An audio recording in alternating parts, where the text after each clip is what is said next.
shut it off whenever. Same with all the other equipment. Okay. All right. Thanks, Dave. So here's the problem. Are you here? Still a couple bags. Fairfield, Center Street. You're in the right place. I will get a sign posted up here in a minute. There's no like way of doing. Which way are the other one? How you doing? How are you? Good. Fatima, come on, where's my phone? No, it's on there.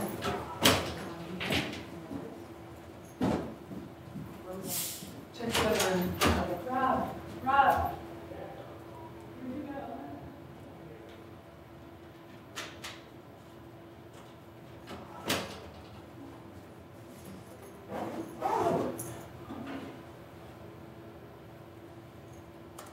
So,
Yeah, exactly.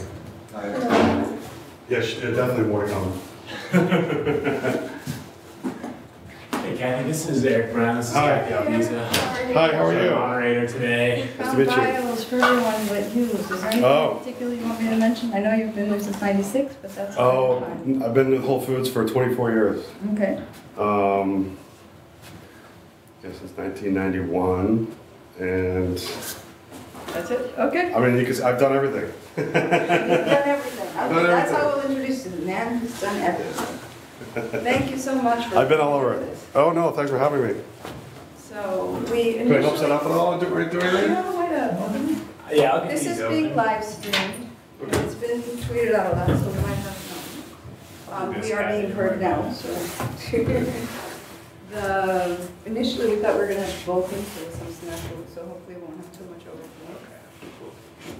We'll just figure out how to open them all.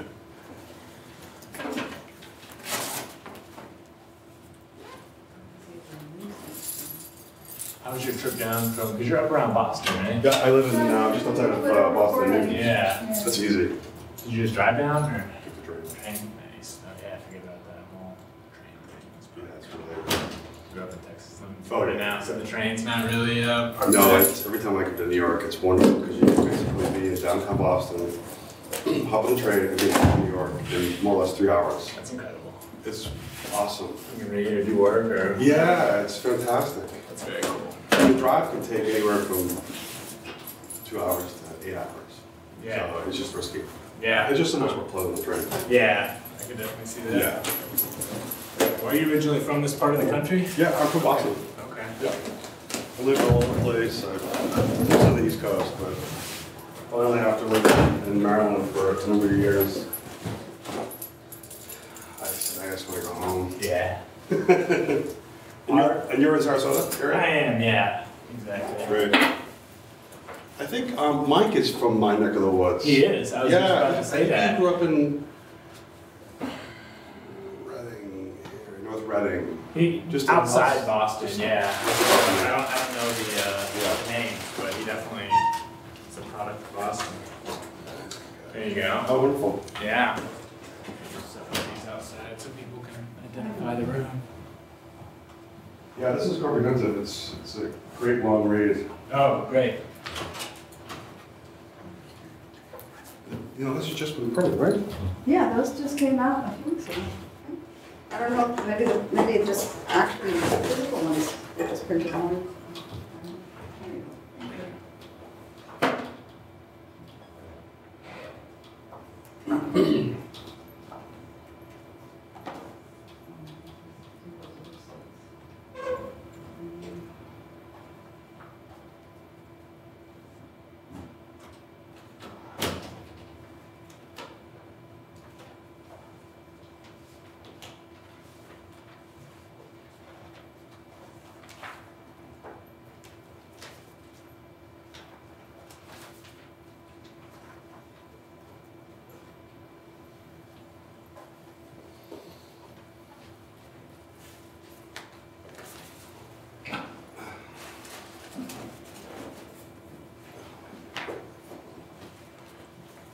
So you're in Boston, is that right, Eric? Yeah.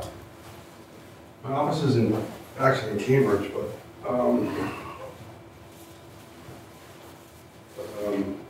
yeah, I live just outside of Boston.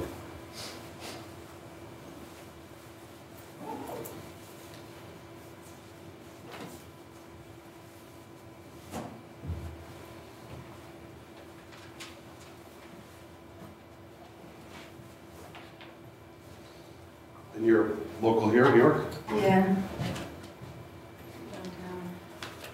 That's great. In the city? In the, You live in New York City? yeah, I live in Manhattan. That's great. I enjoy coming down here. Have you ever lived here? I lived in the White Plains for a little bit, and I lived in Connecticut for a long time. And I worked down here for a number of years.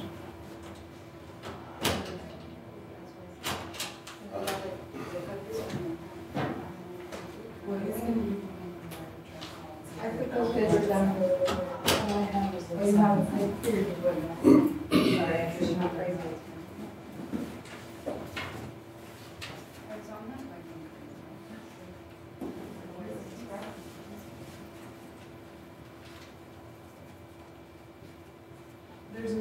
There's more there than we need. No, I know. We only really need 6. That was the exact number of people? Yeah.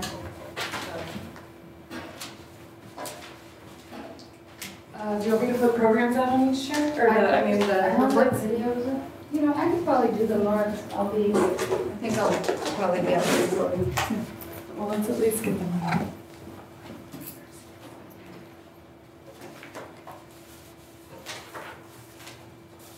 Is this yours copy? No, that's.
So what I think I'm gonna do, Sean.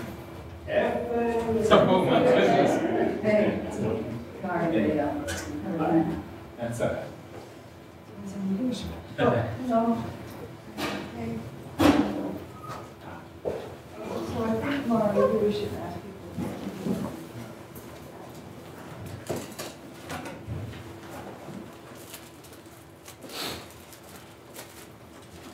Big sugar? No.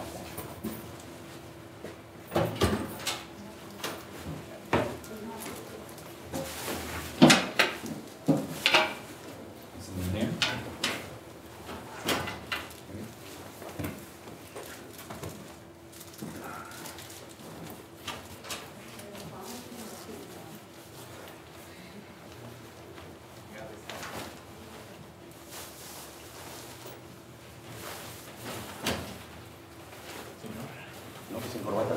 Did you have that thing off?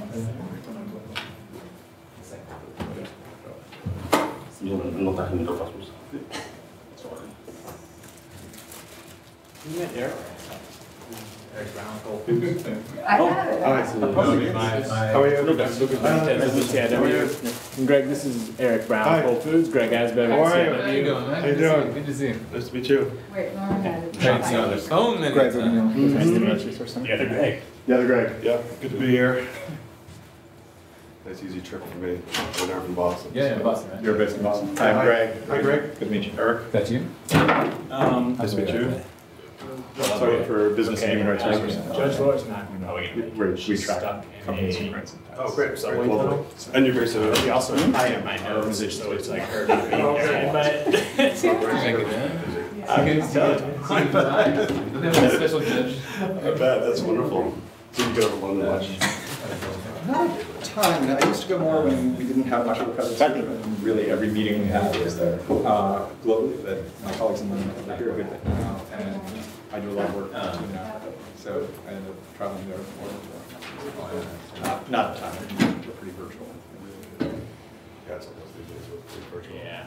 Which allows us to have people at all corners of the country at least, which is nice. Right. And you guys are based in Boston? Doesn't work, man. You stay here last night. But it's great, we have just Yeah. our hubs there, but it's really nice to have people everywhere.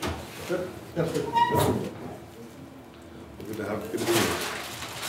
Listen, I don't know when we started with this program. I'm trying to remember this one. I think it's been 5 years now, so it's pretty remarkable.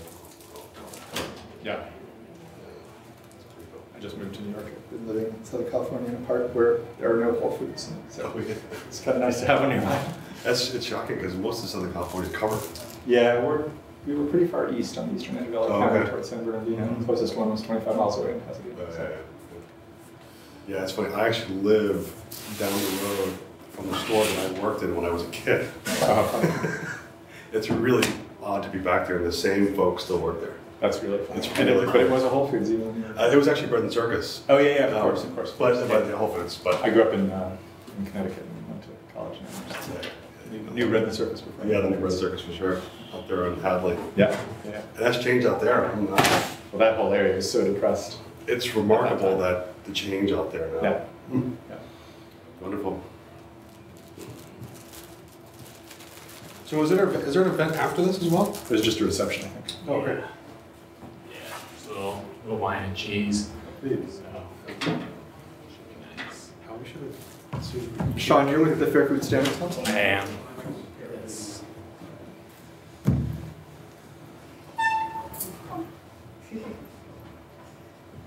Let's see.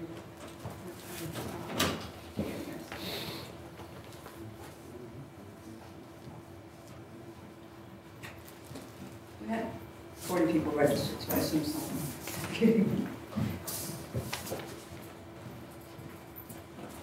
Cultural University. No, the artists that work for, I think, are registered, then the university might have some additional people. And the ones on our list, so we know that the Clinton Global Initiative is coming, or they registered. And that Neo registered, which was another one. We have 4 or 5 people. The rest, I couldn't figure out who they were. Well, some were practitioner scholars. Those are like 3 or 4 of those. So that would maybe be like 15 of the other, I don't know if it's not. Yeah, that's fun. And they can see virtually. Yeah, and it'll be recorded. Hey, Janice. Oh, hi. What's the ability stream there? Hey, you found it. You don't know what's now. happening. So people know. It's a stream. Yeah. So it'll be. That was not on the Site, and then it'll be available. How you doing? I'm okay. There's bigger challenges trying to get Laura stuck in a subway, so we're trying to make sure she gets here. Oh, hi, hello, Janice. Hi, Janice, I know. Nice to meet you. Yes. Oh, sorry. I didn't know you hadn't met.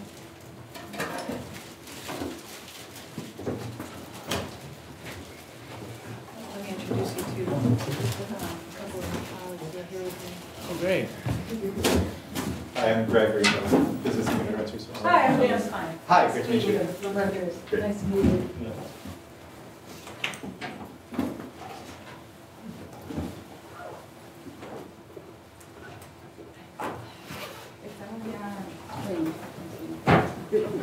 What's up? Yeah, he was just.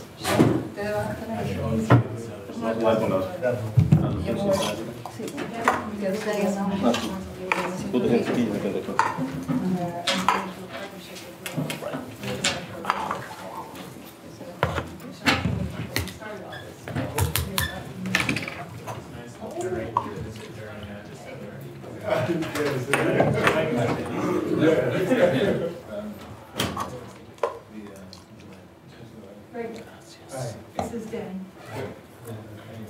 And he was a colleague of mine from the University of West Indies. They have a labor engineers cut. They just entered into a partnership.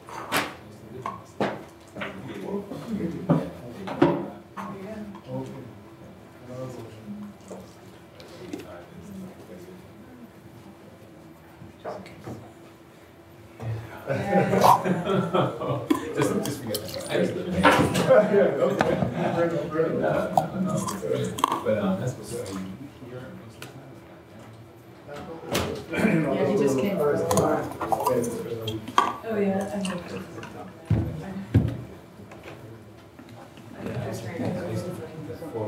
Right. Wigan, it gets me a lot of time. I won't be able to do that. Mangled without effort and mangled with effort. Right. That's, I appreciate you. It's a nice name. Yeah, I'm gonna roll the bell.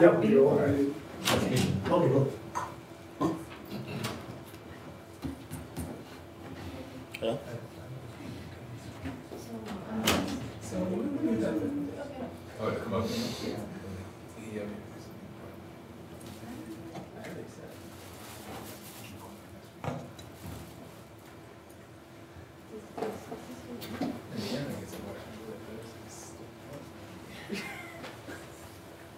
Because she sometimes knew it was gonna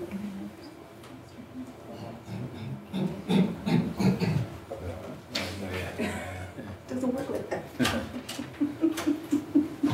It would be nice. Because they all are actually here. They just hide.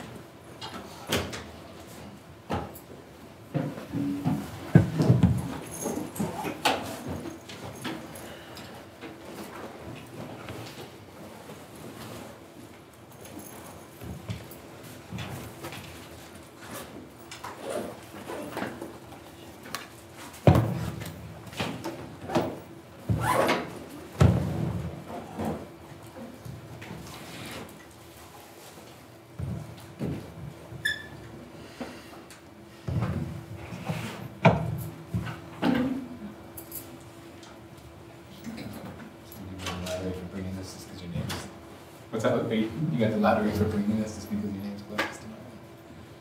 No, Kathy just called me and said, 2 questions. How do I pronounce your name? And can you stop and get some coffee? Separated. Yes.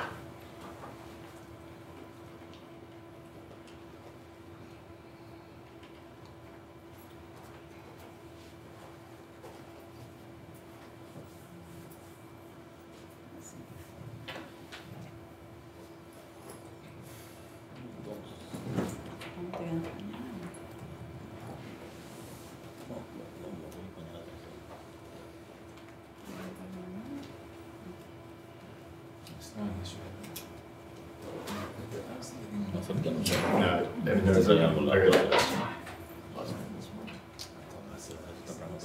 What's that? I said, I told my son I'd be seeing snow. He doesn't get to see it enough, so he was all excited. We just moved here from Southern California, so our girls were ecstatic. Oh, really? Very chill. 2, 5, and 8, 2 Yeah, mine's not. Fun. Yeah, it's great. Fun. No, sorry, 5 and 8. They were 5 and 8 3 years ago. 8 and 1. That's so funny. You want to keep them 5 and 8? No. You know, I tell of that age because we moved to France for a year. And they were that age. So you were somehow talking about that that. age stuck. And one of them, you know, now the younger one's 8, so that's why I started. 8 and 11. That must be fun. Yeah, it was fun. We sort of dropped in the French public schools because part of the ones to get them speaking French. They did not speak much to begin with. So, yeah, it worked really well, but first few months were really fun. Yeah, pretty well.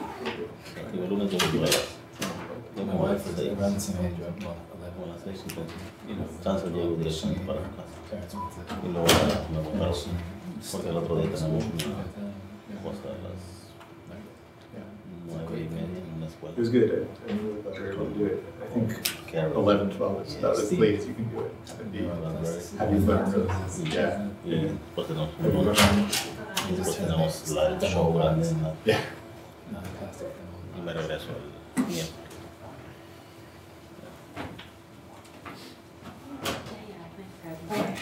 Hey, Hey, Maggie. how you doing? Good to see you guys. Yeah. Looking forward to this event, to chatting.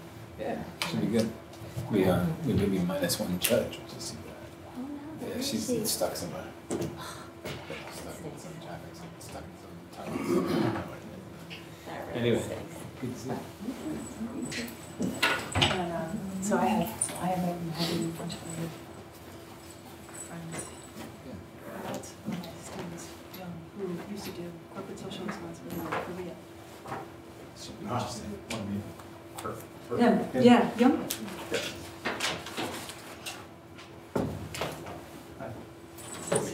Greg. These are both Greg. This makes it easy for us, Yeah. Greg. This is the Greg who runs the CIW, Oh. one of the, Greg and Lucas and several of the other people that were here. I'm her student. But also, I was telling them that you used to do CSR in Korea. Are you Lucas? Hi, I'm Maggie Dry. How are you? Good. I wrote a book about Hudson Valley farm workers. Oh, Yeah. He's been taking this course where we've been like sort of leading up every week to, looking at different models, and then we looked at, we looked at every Thanks for coming. the last. Thank you. Yeah, no, and I'll be talking some about the comparison between worker-driven social responsibility and CSR. All right. So you like that? Yeah. I would like to talk to you some more after. All right. Thank you. Look at you. What's up?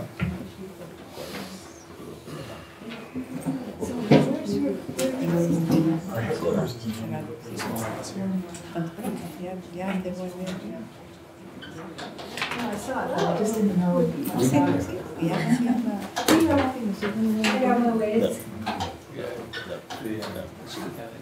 But Sean, I don't know if Sean's like taking off. Danny, you got it. Good. Be here. No, because he is gonna be here, but Judge Laura got stuff. It's just hard to fall on him. So you're like, yeah, I got the other thing I don't know.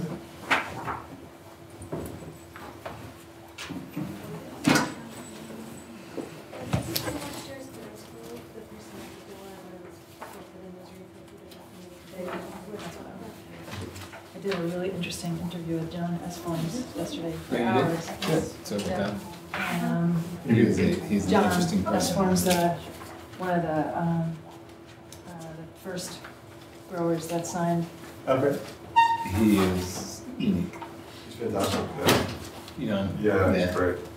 I love him. Yeah, I he's great. mean, seriously, he's just really great. fantastic. He's a person who actually, by forcing his own sort of view of the world, helped move all of the growers. Not No, I'm because sure. they- When not I because saw they a wanted grower to. sign at that time, I mean, I don't know. I mean, they were against doing it, and they hate him for doing it. It was his step, and he knew what would happen next. You know? Yeah. Well, great personality, just this desire to make changes. Just Yeah, he's a great guy. he really Very fun to is. talk to. Yeah, when you start by saying, this can't be done. Yeah, this is, No, it's some of you. this is like a, I don't know, 18 pages or something, but, and I'm talking to him again tomorrow. And I also interviewed Cheryl Queen. Mhm. She's also a really good person, but the style. Yeah. Well, actually but actually I asked her if I could speak to some of the procurement people there, which would be really interesting. The guy we know is Jason Guy from Black Oh, good, that's who I'm gonna talk to. Jason, Guy. DYE. Because she kept, a lot of my questions, she said, I know that. Procurement. I know that would be procurement people, so.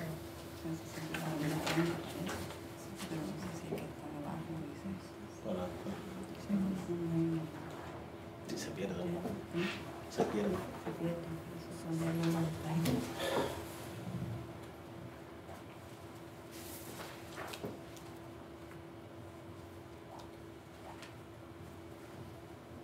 I'm gonna wait a few more minutes just because we had a lot more people registered and they're wandering the halls. There's no signage. Yeah, The signage. I signage know. is I woefully. just sent Laura downstairs to ask them if they could put something. Yeah. So,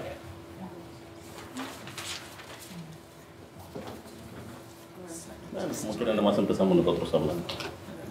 Entonces, Ya cuando hable la gente importante, entonces. 20 años. 20 años.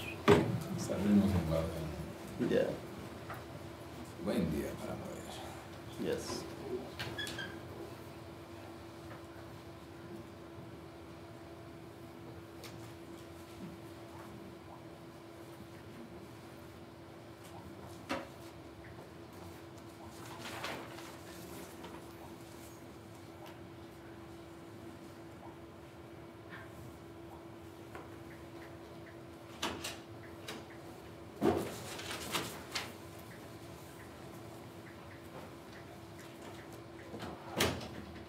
We're gonna find all this stuff. Yeah. It's true. So, yeah, and that's actually one of the things I wanted to ask John about, because they're expanding. The stuff I told her I can't, it will give you still more left. Like, maybe you can guess from that.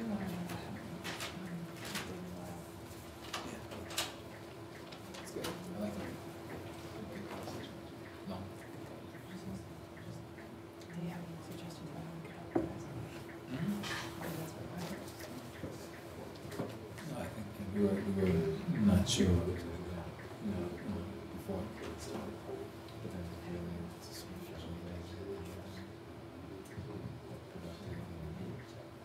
very, he started from position, that's what I didn't know. How his position started from. He started from position, and with this group, and as he listened to the words, he said, God, this is what we want to do.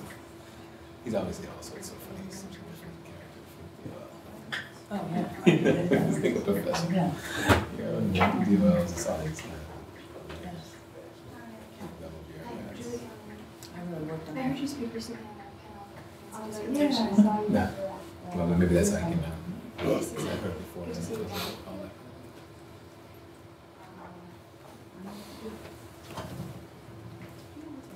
I guess we should just.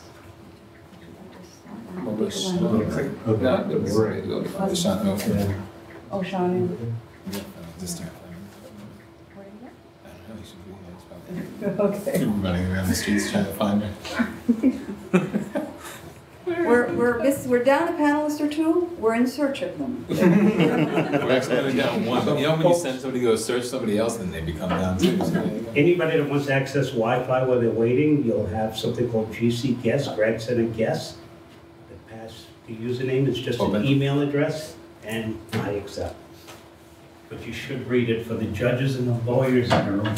Read that passage before you accept it. Every word.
We had others at that time, but it didn't matter. It's just absolutely perfect combination of that system.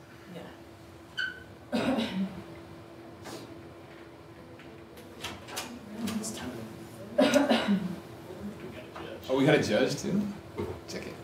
Just wander the streets of New York. It's like telling people what they're doing wrong. That's not good what you're doing. Well, we found our panelists. The chorus and session. This is some of our guests, but we'll get started and hope they trickle in. La corta el día. Yeah, you can sit in between them. Okay,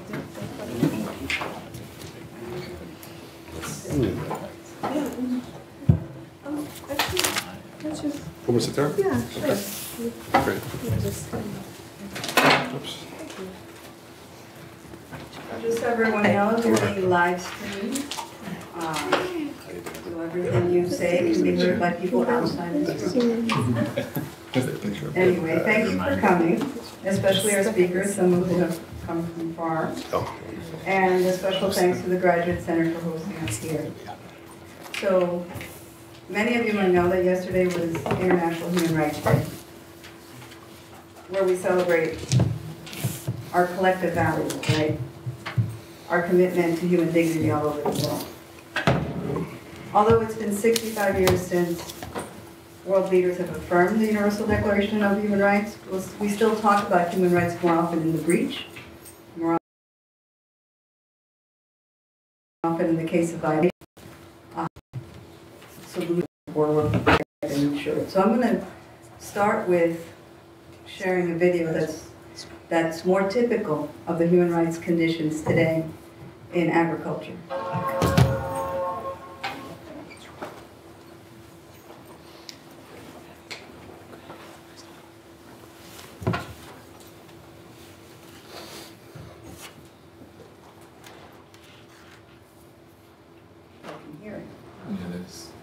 That kind of day. The volume's on mute. If you click on the lower right, down more. Now it's Oh, Then about that, like that's that. on mute. Too many volumes. All right, sorry guys. It's just that, literally that kind of day. If you click on that again and then click on the little mute button. So click Click on the blue. above where you see the Right meeting there, right end, there. right there. Oh, thank you. Oh yeah, bam. All rolling.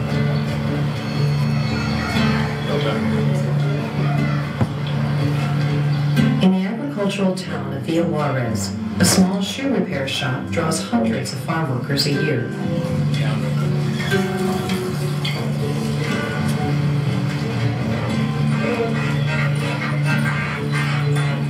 Y en México hay pocos ricos y hay muchos pobres. El pobre tan pobre que no alcanza.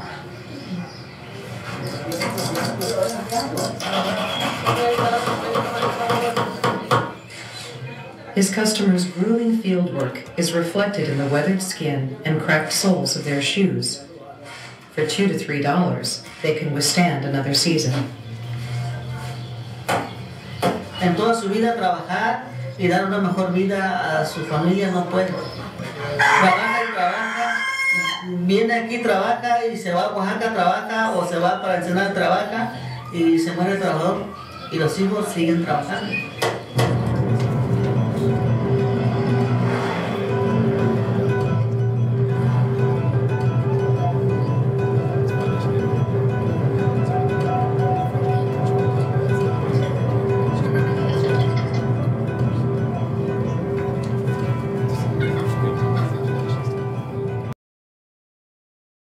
The farm workers traveling across Mexico chasing the harvest.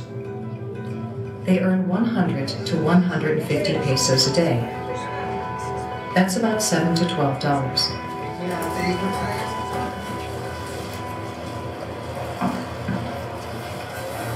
Paga poco, ganamos poco. Nos vamos. Cuando acaba el trabajo nos vamos. Ya vamos a trabajar.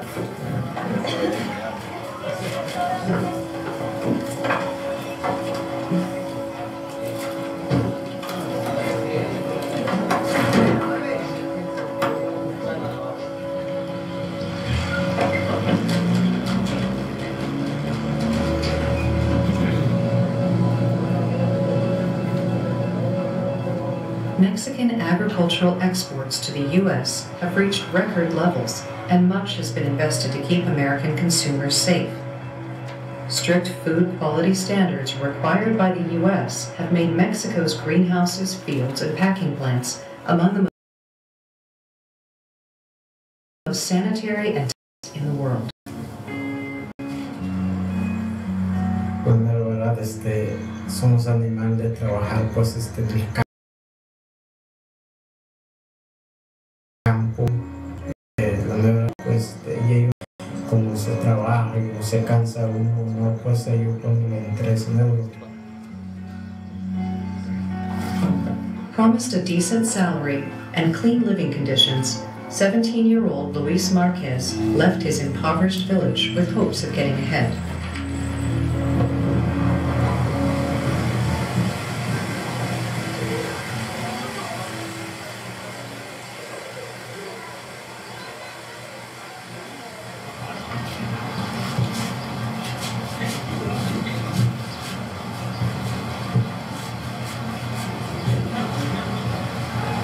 In many farm camps, clean water is in short supply.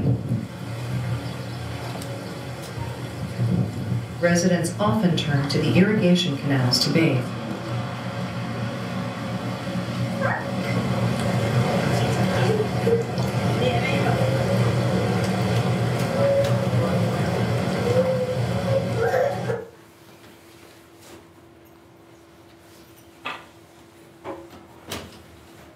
This is part of a scathing series by the LA Times about conditions in the Mexican agricultural sector. And yesterday on Human Rights Day itself, the LA Times reported on a slave camp that had been broken up last year. These were the conditions that they described. Constant hunger, forced work, severe physical abuse, threats, no pay for months. When the workers were liberated after 2 had escaped, this was the quote from one, "To tell the truth, I cried. Everybody there was really sick. They treated us like slaves. And the Director General of the state's Secretariat of Labor and Social Welfare said they were totally captive, prisoners. They were held by a subcontractor that was part of a system that still today is completely unaccountable. And this was a grower that had been certified as socially responsible by a Mexican nonprofit. Now you might ask yourself why I started with that video if we're here to talk about Florida agriculture. Started with that video because if it were 10 or 20 years ago, you could have substituted the word Florida for Mexico, and we'd be telling the same story. In fact, from 97 to 2010, the federal government, with the help of the CIW, prosecuted 9 slavery cases, freeing upwards of 1,200 workers. So you really could have substituted the word Florida for Mexico, and we'd be telling the same story. But we're not telling the story. We're here to have a different conversation, because unlike many events that are had this week to celebrate human rights, we have the privilege here to be discussing a solution. And so I'm going to first show you 2 more very short videos to put you in a different frame of mind about that solution, and then introduce our first 2 speakers.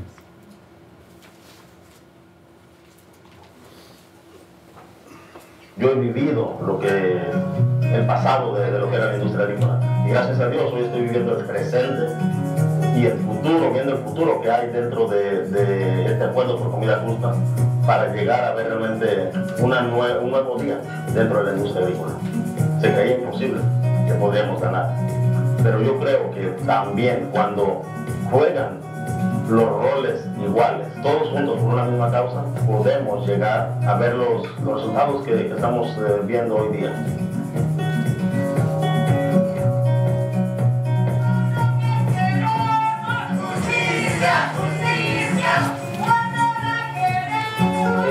Básicamente lo que queremos lograr con la campaña por comida justa, básicamente es que la última persona que va a saborear ese tomate esté segura que ese tomate esté libre de esclavitud, esté libre de acoso sexual, y que el trabajador que lo cosechó está ganando un salario digno para poder dar una mejor vida a sus familias.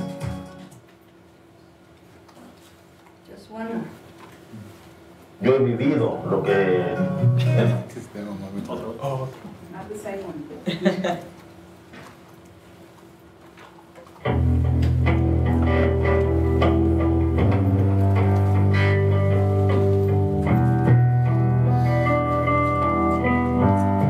For generations, farm work has been one of the lowest paid and least protected jobs in the country.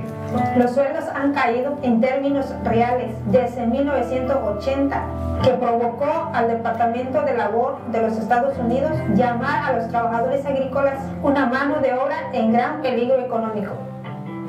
90% of this country's winter tomatoes are grown right here in Florida each year. Farm workers have historically faced regular abuse in the fields, including wage theft, sexual violence, and in the most extreme cases, forced labor. The Coalition of Immokalee Workers, a human rights organization, is rewriting this history through its Fair Food program, a groundbreaking model of social responsibility based on a unique partnership among farm workers, growers, and major retail brands. Its goal is to raise wages and affirm the dignity of workers in the fields. Hoy el programa por comida justa ha empezado a transformar la industria y a proteger los derechos humanos fundamentales de los trabajadores.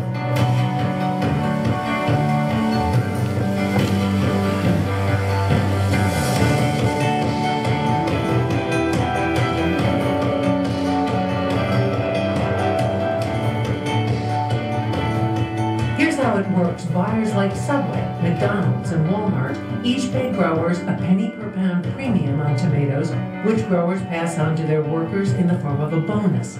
More than $14 million in just 3 years. To participate, growers must adhere to the Fair Food Code of Conduct, which outlines workers' new rights under the program. Fair Food farms ensure zero tolerance for forced labor. prohibitions against verbal and physical abuse, including sexual harassment, safe working conditions such as shade, clean restrooms, and drinking water, the right to report abuses without fear of retaliation, and a fair wage. The Fair Food Standards Council is a third-party monitor created to investigate complaints and ensure compliance through regular audits on the farms. The Fair Food Standards Council also staffs a 24-hour hotline for farm workers and helps them navigate a complaint resolution process whenever there's a problem on the farm. Bajo el programa Por Comida Justa, la Coalición de Trabajadores de Immokalee conduce sesiones de educación de trabajador a trabajador para informar a los trabajadores de sus nuevos derechos y sus responsabilidades. To enforce these standards, participating buyers commit to buying Florida tomatoes only from growers in good standing with the program. Pero todavía hay trabajo que hacer para expandir esos cambios pioneros, más allá que la industria de tomate de Florida. Your role is critical. You can help expand the Fair Food Program and eliminate human rights abuses in the fields. Juntos podemos asegurar que el nuevo día amanecerá no solamente en Florida, sino por más de cientos de miles de trabajadores agrícolas en todo el país. Find out how you can make a difference. Go to fairfoodprogram.org.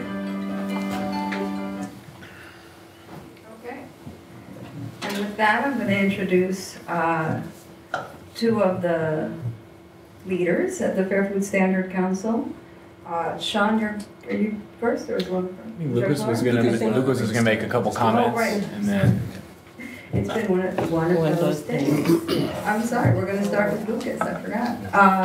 Lucas Benitez is a co-founder of the Coalition of Immokalee Workers, one of the leaders in the campaign for fair food, winner of many social justice and human rights awards, most recently with Greg Asbeth accepted the Clinton Global Initiative Award, and also the coalition has also won the Four Freedoms Award, and the list is probably too long.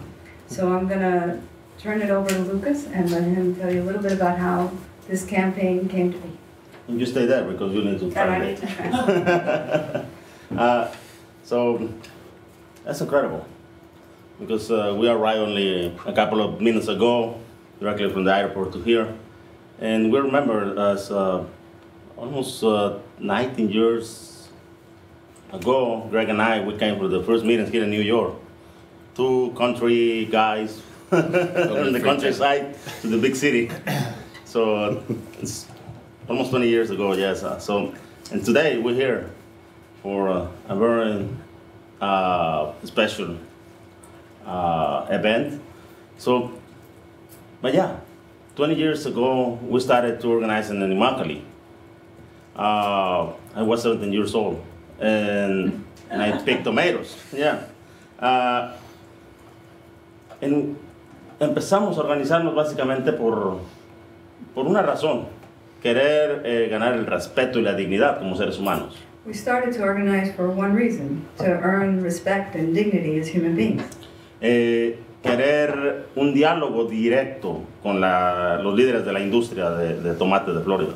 We desired a dialogue directly with the growers in the industry in Florida. Y un salario justo, un salario digno para mantener a nuestras familias. And a just and dignified wage to sustain our families. Eran los tres motivos que nos llevaron a iniciar nuestra organización. Those were the three motives, the three reasons that brought us to found our organization. We made a lot of actions during this early days. Podemos decir que en el siglo pasado. You could say that in fact last century, really.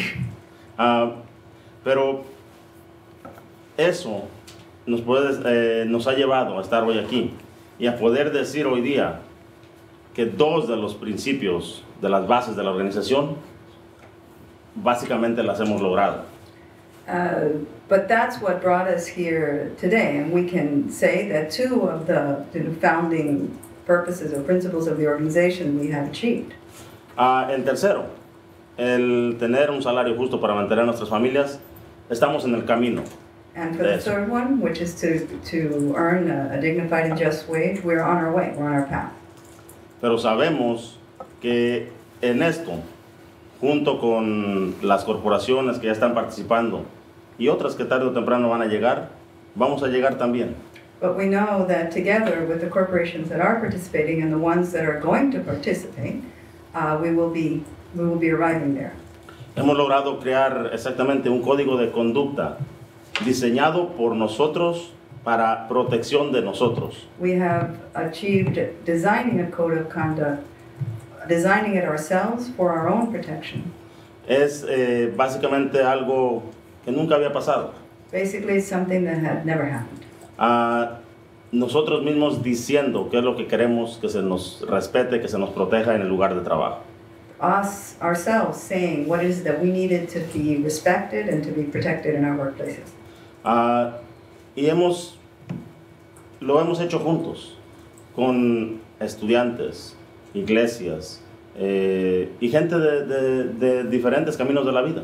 And we've done it together with students, with faith-based groups, churches, and with people from all walks of life. Pero también con el compromiso de los grandes compradores que están viendo que esto es el nuevo día y esto es el futuro, no solo de la industria, sino el futuro de las grandes corporaciones para hacer una responsabilidad social real, dirigida por los trabajadores. But this has also been done together with the buyers, with the corporations, with their commitment, because they have come to see that this is the new day, not only for farm workers, but for social responsibility. Dirigida por los trabajadores. Directed by workers themselves. Y no dictada por las corporaciones. And not dictated by corporations. Pero todo esto hubiera sido, o no fuera posible decir que es una realidad sin el otro pie de este diseño de programa. We wouldn't have been able to say this was a reality, though, without the other leg of the stool in this program. Comida Justa Food Standards Council es básicamente el que se encarga, como una organización independiente, de asegurar que todo lo que hemos ganado, que todo lo que hemos papel, que todo lo que hemos comprometido las corporaciones se está implementando en las labores de Florida. This council is basically charged with ensuring that everything we've won, everything we've gotten on paper, everything we've achieved is realized in practice. Hoy día no hemos creado nuevos estándares para la industria para ponerlos bonitos en un libro bien bonito y ponerlos en una biblioteca. Today we have not created industry-wide standards to put it in a nice book, to put it somewhere in a library. Los hemos creado para que exactamente cada trabajador lo tenga en su mano y los haga valer, y el tercer partido se asegure de que eso se está respetando. But rather that each worker has it in their hands and they make it sure it's of value and that there is a third party that makes sure that it's enforced. Y de que cada centavo que paga cada una de estas corporaciones, y hoy tenemos a Whole Foods con nosotros, que ese centavo que paga también ellos llegue a la mano del trabajador. And that every extra penny that these corporations are paying, and today we have Whole Foods who is participating with us, gets to the workers that it's intended for. Con la participación entonces de los trabajadores como el motor de esta campaña, With the participation of workers that are the engine of this campaign, las corporaciones y los rancheros participando y ayudándonos a enforzar todo el programa.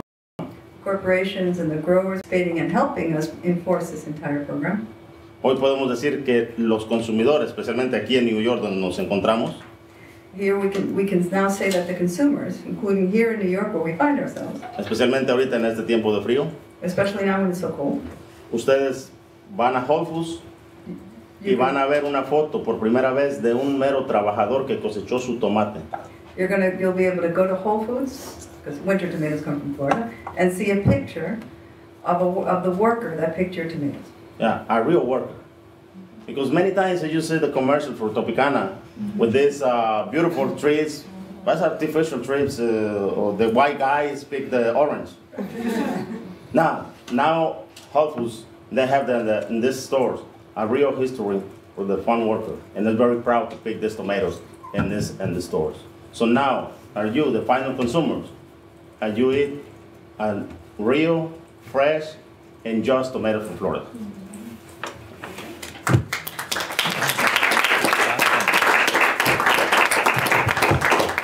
I'll introduce Greg Asbid, see if you have anything, you don't I want would to? be, well, You wanna go it would there? make Okay. sense after that. I've got all. They don't. So then I'm gonna go over to Judge Laura. Judge Laura is a retired, in quotes, judge from the Supreme Court here in New York. She has an amazing history in social justice and human rights. She oversaw one of the first alternative sentencing programs in the Bronx.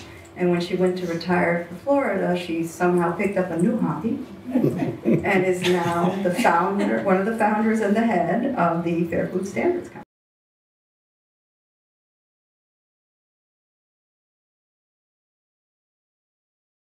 She made the mistake of walking into the She CIW. walked here. Had a lot to offer in the way of envelope stuffing, Yes. but they somehow had another idea. So, welcome to all of you. I'm really glad to see everybody here and to be talking about this program in human rights in agriculture in this week. It's very appropriate that we're gathered. So, just about a year ago at the UN's Forum on Business and Human Rights, CIW's presentation to the plenary posed this question. And since the person who posed it is here, they will give me total liberty to quote and plagiarize. So, what would a social responsibility program look like if workers designed it? So, clearly, coming from the history that Lucas has given us the broad overview right now, it would have to be a system designed to uncover abuses, to eliminate them where they exist, and then to move to a standard of prevention. So we submit, and we hope that you agree, that the Fair Food Program is that system. And we're about to present you with the results, which are nothing less than the transformation of conditions for 30,000 workers across an entire industry and the best possible risk prevention program for producers and suppliers. And buyers in the supply chain. We're really happy to have Whole Foods here today. All participants have made an unprecedented investment in creating what's being called nationally and internationally the best working environment in U.S. agriculture. So let's look at the components that are responsible for the program's success. First, as Lucas said, there's no foreign party wrote the code of conduct that the Fair Food Standards Council is charged with enforcing. It was written by the partners themselves, led by the workers, and a working group consisting of CIW and participating growers meet regularly to evolve policies that implement and make that code real on the ground every day. It's their intimate knowledge of the industry that ensures that those standards are going to be completely relevant to the people and the circumstances that they are made to impact. And for that reason, in several important aspects, the code far surpasses the law, which legal requirements for agricultural workers, as most of you know, have been woefully inadequate throughout history. Then, the program requires Fair Food Program education at the point of hire, as well as sessions during every harvest cycle with CIW's education committee. And that ensures that the education that workers receive is as deep and as wide as possible. You are, by this process, Lucas and the other members of the CIW Education Committee are creating thousands of worker monitors, and they are the ones that make the Fair Food Standards Council's monitoring possible and effective. Then, the Fair Food Standards Council was created as a separate organization with its own staff, its own 501c3 status, its own location and board. And it's completely indigenous to this experience. We exist solely for the purpose of CIW agreements with participating buyers and growers. And Sean is going to be telling you about how that work is executed on a daily basis. But in its broadest outline, we go out, we do proactive audits at every participating grower and assess their compliance with the code. And we also respond to a 24/7 worker complaint hotline, and we're charged with investigating and resolving those complaints in a timely manner, normally in collaboration with participating growers. And finally, we're responsible for monitoring the Fair Food Program premium, that famous penny per pound, to ensure that it is being paid properly and received by the workers. So audits, complaints, feedback from the Education Committee provide a continuous flow of credible information to the Council and its database. Behind all of this, and the thing that makes it work, as you saw in the video, stand the prompt and effective market rewards and sanctions from the program's legally binding agreements. The buyers stand behind the code, and that is what makes it work. As some of you know, because after 3 seasons, the Fair Food Standards Council has been able to confirm the implementation of the standards that I'm about to review. There is now a Fair Food Program label. And as Lucas said, you can see it throughout the Southeast in Whole Foods. It'll soon be seen in many more places, and it symbolizes the new day in agriculture. So what I'm about to run through is just the highlights. Our reports are here for you, and Sean will be going through the numbers. The Fair Food Standards Council is definitely the geeky side of the Fair Food Program, okay? But if we could transport you to see how each of these standards is really transforming working conditions and people's lives every day in the fields, you would understand why we get emotional about things like hiring procedures and time clocks. So starting with hiring procedures, the program has a direct hire requirement. 95% of participating growers are effectively registering workers as their employees before they set foot in the fields to work. Why is that requirement important, you might ask? Historically, growers have paid labor contractors who were then the direct employers of workers. And that meant that forced labor, wage theft, dangerous transportation, and numerous other abuses went often undetected or unaddressed. Now, in the Fair Food Program, participating growers undertake the direct responsibility of guaranteeing proper compensation and working conditions for all workers. As of last season, this requirement includes a sector of the workforce, vine ripe workers. You know, you see those pretty tomatoes in your store, vine ripe?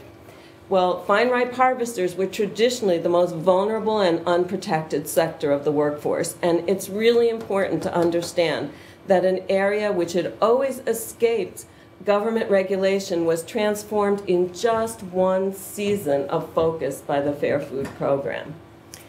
So, moving to education, again, the numbers will be crunched for you, but every Fair Food Program farm has incorporated the program's booklet and the film into their regular hiring practices, and they schedule visits with the Worker Education Committee every harvest. As you might expect, a complaint process free of retaliation is essential to the program's operation. Every participating grower publicizes the FFSC's complaint line, and some additionally maintain their own, although by all acknowledgments, less than 5% of the calls ever come to those lines as to date. Effective collaboration with the program's resolution process has been achieved, and that is quite an announcement if you think about it. The growers have learned to cooperate with this process, and retaliation has been, which was the daily occurrence. You don't like it? Don't get on the bus tomorrow. You don't like it? Lárganse, get out, there's the road right there. That has virtually been eliminated, and in the few instances where we have continued to uncover retaliation, it is the supervisors who are disciplined and workers who are made whole. In terms of work environment, thanks to the Code's zero-tolerance provisions for forced labor and violence, including sexual assault, as well as other protections, the industry's worst actors have been and are being eliminated. Supervisors who are terminated for code violations cannot go down the road and sign up at another Fair Food Program farm. They become ineligible for varying periods of time at other Fair Food Program farms. And although FFSC and CIW continue to receive calls from outside the Fair Food Program reporting the most serious abuses, I'm really thrilled to be able to tell you that in our 3rd season, How many complaints regarding forced labor, sexual violence, violence from a supervisor on worker were received by the Fair Food Standards Council? Zero. Zero. Lucas and Greg started to work in a place that was called Ground Zero for Modern Day Slavery, and now the headline is Zero Slavery. FFSC has also been chosen as the pilot site for an innovative sexual harassment and sexual violence prevention program through Futures Without Violence, which is supported by the Department of Justice. So those timekeeping systems I was telling you about, they are really critical because manual records kept by the crew leaders were a traditional source of manipulation and wage theft. FFSC auditing has confirmed compliance with the code-required timekeeping systems where workers control their own timekeeping device at 90% of all participating growers. Once a very common practice of overfilling workers' buckets so that every worker had to heap an additional 4 or 5 pounds on top of their bucket in order to be compensated has been fully eliminated at 70% of participating growers, and at the remaining farms it's a very infrequent demand rather than a regular requirement. The Fair Food Program Premium is distributed to workers in their paycheck at every participating grower, and I'll leave to Sean the amazing, wonderful total that is now surpasses what you saw in the video. Shade structures, a requirement that OSHA has told us publicly that they wish they could enforce as a critical prevention for heat-related illness, but not required by the law. Those shade structures have now been purchased and distributed at all participating growers. I'm going to leave you with a couple of areas that we're excited to be focusing on this season. Really toward the end of last season, the FFSC turned its attention to another historically intractable problem, unauthorized and unsafe transportation. In a few short months, we saw a huge quantum leap in measures taken to ensure safe and legal transportation. You might say, well, of course, I mean, that's logical. There should be safe and legal transportation, but that unsafe transport has been traditionally a terrible source of the worst accidents in agriculture, and I believe it will be another one of those cases where, with the laser focus of this program, in a season or two, this area becomes cleaned up and things that were said to be impossible will be achieved. Finally, the health and safety committees represent a channel of communication between field workers and management that relate to a broad range of health and safety issues, everything from sexual harassment to heat exhaustion to unsanitary conditions. 60% of our participating growers have implemented those committees, and with FFSC's focus on this requirement as a point of emphasis this season, we've already seen a big uptick in higher levels of productive implementation.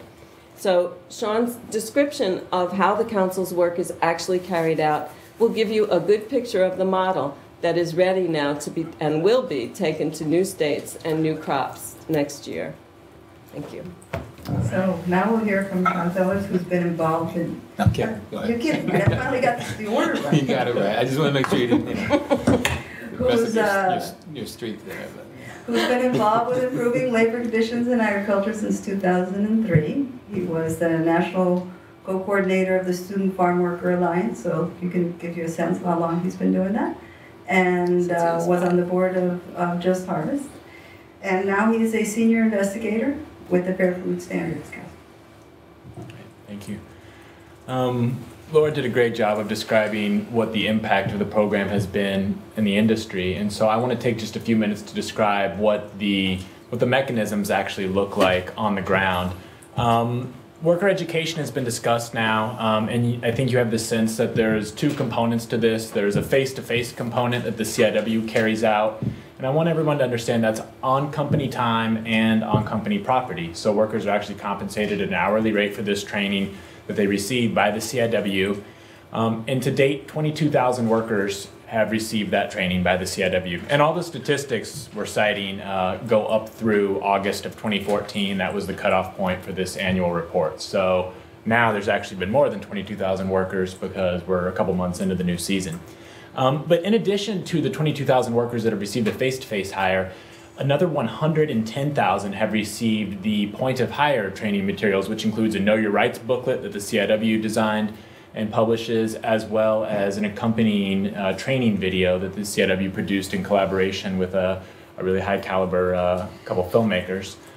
So workers are getting multiple layers of training, and that's a crucial aspect philosophically of the Fair Food Program, because even though the 10 or so auditors that the Fair Food Standards Council has we work really hard, and I'll talk about what that audit process looks like, but you heard correctly, there's 10 of us, and this is an industry where there's 30,000 workers churning through it over the course, between October and the end of May or early June. So it's physically impossible for us to be in every workplace all the time, making sure abuses aren't happening. The only way this program works is with these 30,000 workers serving as frontline monitors and reporting abuses and helping to prevent risks from turning into an entrenched problem. So workers receive their education, that naturally feeds into the complaint procedure. So I want to spend a few minutes talking about a breakdown of some of the numbers we've seen in the complaints received by the Fair Food Program since its inception. Laura already discussed the process for how the complaint procedure works. They can either go to the FFSC, the CIW, or the growers.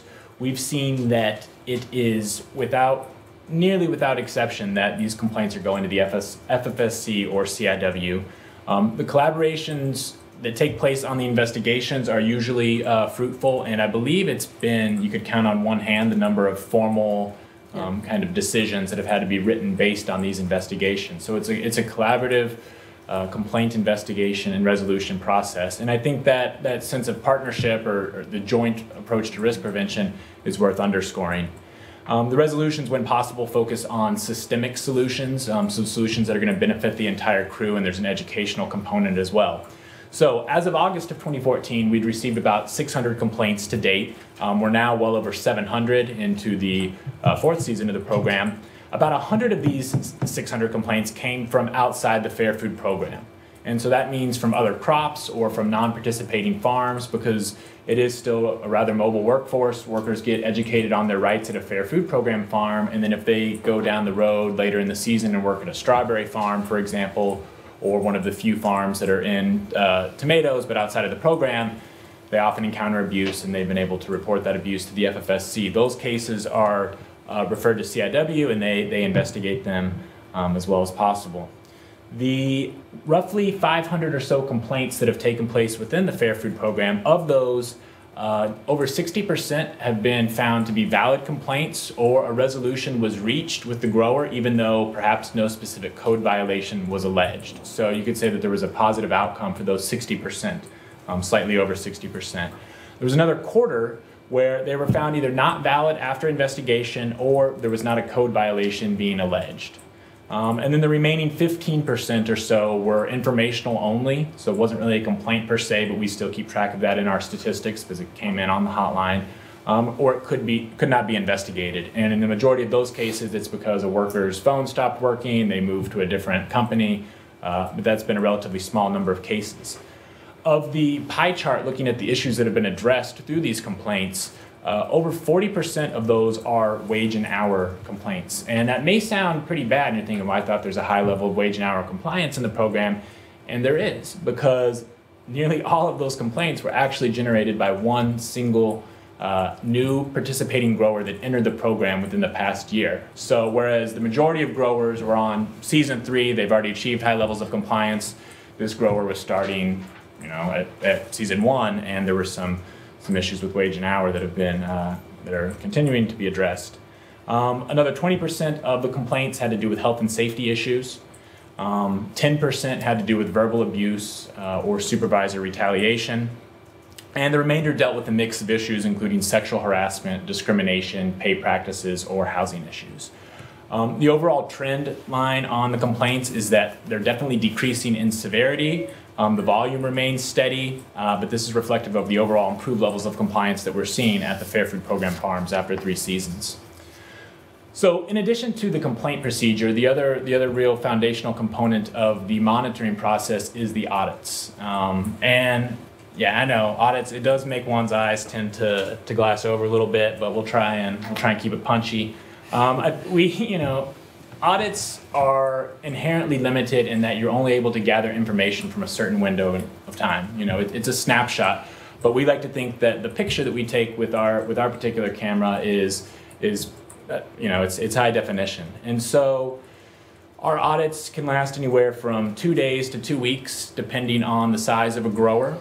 It begins with a management interview. This is a customized 3-hour interview that reviews policies and records of the grower. In the grower's office, this could range from a trailer in a field to a corporate boardroom type setting. So there's a lot of variation in terms of the settings that these can take place. And it's tailored specifically to the corrective action plan that the grower received from the previous season. So we're not just going back and conducting baseline interviews over and over again. This is a constantly evolving process where we say, okay, here's what the issues that were identified last year were, what have you done to correct those? And we'll talk a little bit more about corrective action plans in a moment. Once we complete the management component of the audit, we move to operations. And so this means being in the fields. We visit multiple farm locations, because many of these growers are large enough that they have multiple locations throughout the state. So usually all of their individual locations will be visited by us during the audit cycle. It includes on and off-site interviews with workers that could be in the fields, it could be on crew buses, as Laura was discussing, the transportation of workers, or it could be at company or crew leader provided housing. And what's really remarkable is that we speak with at least 50% of the workforce that's out there. Traditional CSR audit sample sizes, usually between 10 and 20%. So we're speaking with half of the workforce that's out there on any given day. To date, the FFSC audits have interviewed, well, as of August 2014, they'd interviewed nearly 8,000 workers in the first 3 seasons. We also interview all the field level supervisors and crew leaders that are out on a farm. And so this includes both crew leaders and farm managers. And to date, we've interviewed over 300 crew leaders. And these interviews with crew leaders, I will say, last usually about an hour. The interviews with workers vary in time, anywhere from 5 to probably 25 or 30 minutes, depending on the location and that sort of thing. But the crew leader interviews are rather in-depth as well. Once we've and an important part of the operations audit also includes just observing what's going on in the field. We observe clock in, but we also ask workers, okay, so is the process that we observed today, is that similar to how it is daily? Because obviously you don't want to walk into a situation where things are being staged. And usually, I mean, in the few cases where things have been staged, it's humorously noticeable because people are just sort of, it's not, you can't really just coordinate that many people to do something for one day. And they've never done before. Yeah, exactly. Exactly. So people walking in all directions, and there's a time clock over there. Anyway, so moving on from operations, the payroll component of the audit is also very important. We have complete access to all the growers' payroll records. We review multiple pay periods, including for the week we were out there, but looking at other weeks as well. We're looking to make sure that wages are being paid accurately, and of course that compliance with minimum wage law is being respected.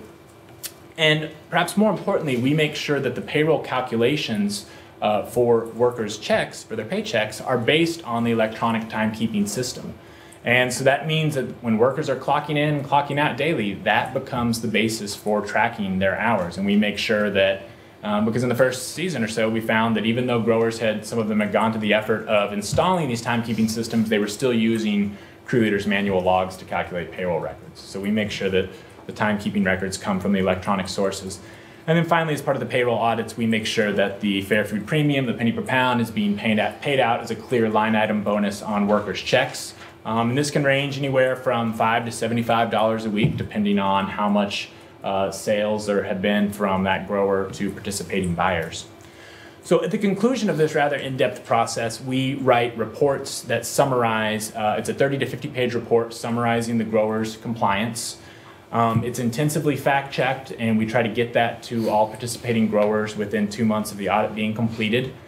The report then is the basis for the corrective action plan that's negotiated between the FFSC and the participating grower. And the corrective action plans are detailed roadmaps for achieving full compliance. The grower signs them, the FFSC signs them, and then that becomes the baseline for the following audit cycle.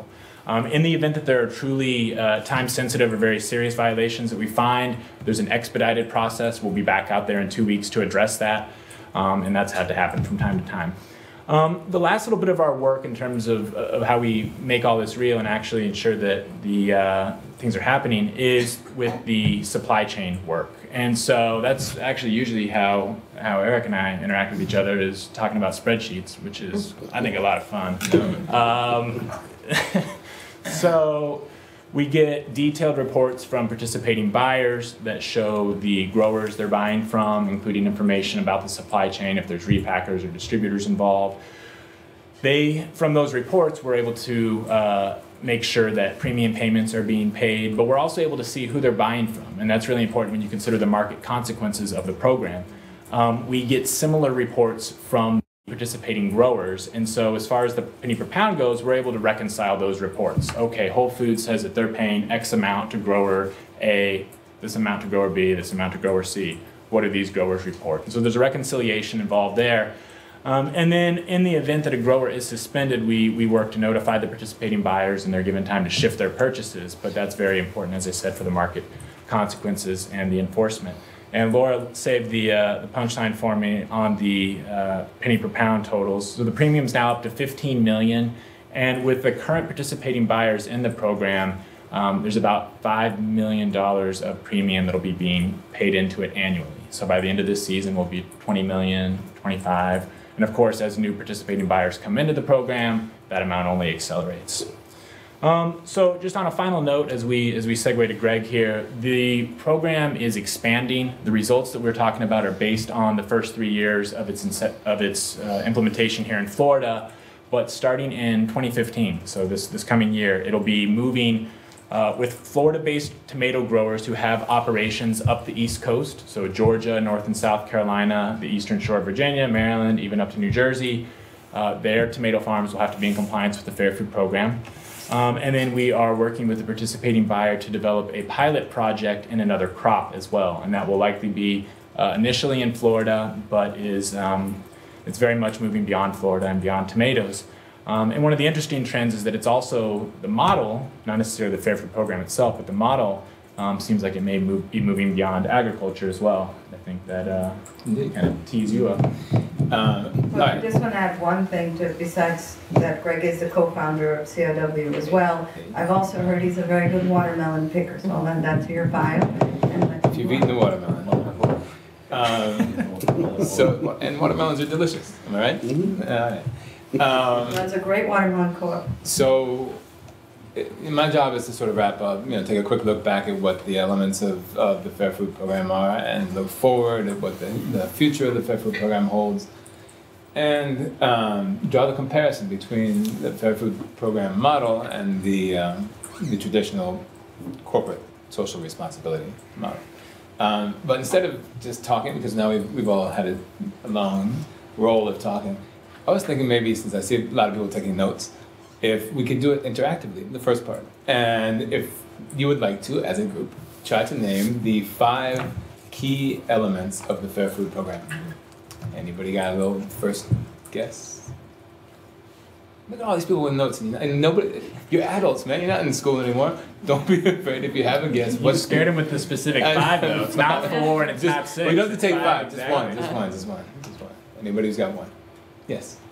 Worker-led and vision and education and training. Beautiful. So worker to worker education. Based on what? What are they educating other workers about? Rights, responsibilities, and problem-solving strategies. And who designed those rights? Who designed that? From their perspective. Right. So worker design code and worker to worker education. Now, if a worker learns about his rights or her rights in the field, that's a good thing, but it doesn't create change unless they're able to do what? Complain without retaliation. Complain without retaliation. So an effective, fast complaint mechanism that does not allow for retaliation. So there's 3. We have 2 more. What was Sean just going on and on about? Thank you. Audits. That's a separate layer. That you have this constant video surveillance that is the complaint system, but then you have this separate layer, which is the audits, which can do a deeper dive than the complaints can at times. And then I don't know actually if we touched on this last one, but the last one is the key to all of them. I did. You did. Okay. I did. He wasn't listening. Professor, you weren't listening, but that's all right. Will you raise your hand? Who's got it? Who's got it? Employer buy-in and accountability. And Oh, how is the accountability? What's the mechanism of accountability in the Fair Food Program? It's on the tip of your tongue. Think, Eric. Yeah, I know. What's up? It's just with everything. You guys are. I know other people know. the contracts with the growers. Well, with the buyers. With the buyers. Yes, yes. Yes, We get them confused ourselves all the time. Absolutely. It's the worst. It's one of the worst parts of the job. No, it's the binding contracts with the buyers, right? That create market consequences that are the backbone of the program. And we'll be talking more about the binding contracts with the buyers with Whole Foods. So those are the essential elements of the Fair Food Program.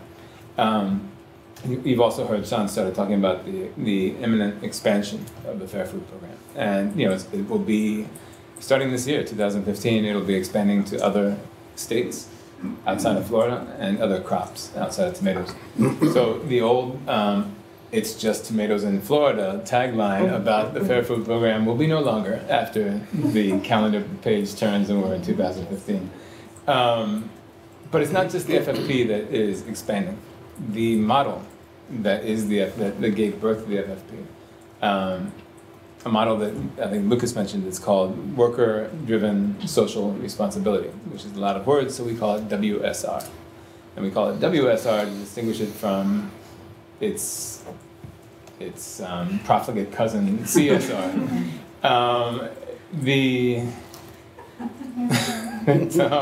The model, the WSR model too, is expanding beyond the FFP's boundaries. We're working right now with workers in Vermont in the dairy industry, who are really excited and have a great program where they want to essentially build a new sort of relationship that benefits not just the workers in the industry but also the growers. It gives them a more sustainable deal and a different relationship with the buyers of that state's fabled dairy products. We're working outside of agriculture and outside the country in Bangladesh with the Bangladesh Accords, and working to share our lessons, share our experiences in very similar models, to strengthen both of our models. And we're working with construction workers in Texas who are also working to build a better, fairer, safer construction industry, as you might remember. So as you'll notice, none of the groups that I just mentioned are in produce, and only one is in agriculture. Right? But what they all have in common is that it's a worker-led process, right? And that it harnesses the market power of major buyers or other economic actors through binding agreements to enforce, and remember that word because that word is going to be, we're going to come back to that, to enforce new human rights standards created by the humans whose rights are in question. So all of this means, with the success of the Fair Food Program and the expansion of the program and the model, that there's a showdown coming up on the horizon, because this world's not big enough for two models. Because you have the worker-driven social responsibility model and the corporate social responsibility model, which are very different. And they're very different in a number of important ways. The CSR model, some of the key characteristics are a corporate-defined code of conduct, as opposed to a worker-defined code of conduct.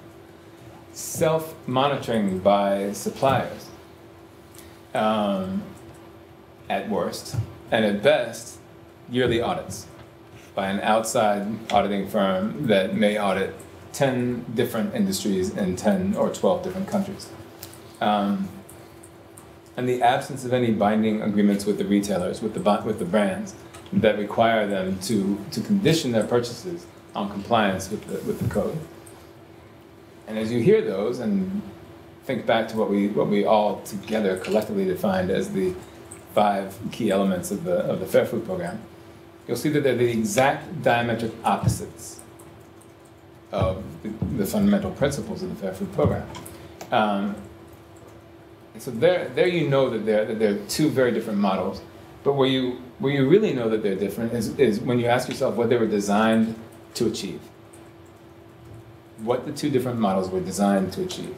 We touched on that over there with a question about what would it look like if workers designed their own social responsibility model. But in the case of CSR, what would it look like if corporations designed their own social responsibility model? Because that is exactly how it was done. It was designed by corporations to protect their brands from negative public relations impacts of human rights violations in their supply chain. And that's what it is. That's where it evolved from. That was the environment in which it evolved. Given that, whether or not it actually, the CSR model actually solves and fixes the human rights violations at the base of the problem is ultimately inconsequential. Because for the brands, what's most important is whether or not it relieves them of the public relations crisis that they're facing. Not the human rights crisis, but the public relations crisis. WSR, on the other hand, is designed by workers themselves, as you heard, the workers whose rights are in question, to effectively protect their own rights. And it's enforced, we said, remember the word I said earlier, we're going to come back to that. What word was that? Enforcement. It is enforcement focused, and in fact, it is enforcement obsessed. I mean, that's really the best way to describe it. It's enforcement obsessed. And that's because if you're an architect and you're going to build your own house, you're going to make sure that rain won't come through the roof, that people can't come in at night through the doors and steal your money. You're going to do everything you can to make sure that house is solid and strong and it achieves the goals that you set out to do. And in the case of workers, and especially when you look at a place like Bangladesh, the codes that they're developing are to protect their own lives. So they're going to be damn sure that it works. And it's a very different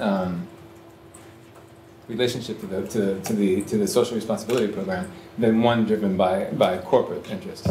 And it works because by harnessing the market power of the buyers who sign on to worker-driven social responsibility, they're able to redress the fundamental imbalance of power that exists in every workplace where low-wage workers work.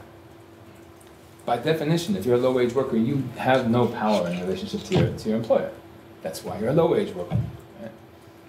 But one way you can actually have power is if you can harness the sales of that employer.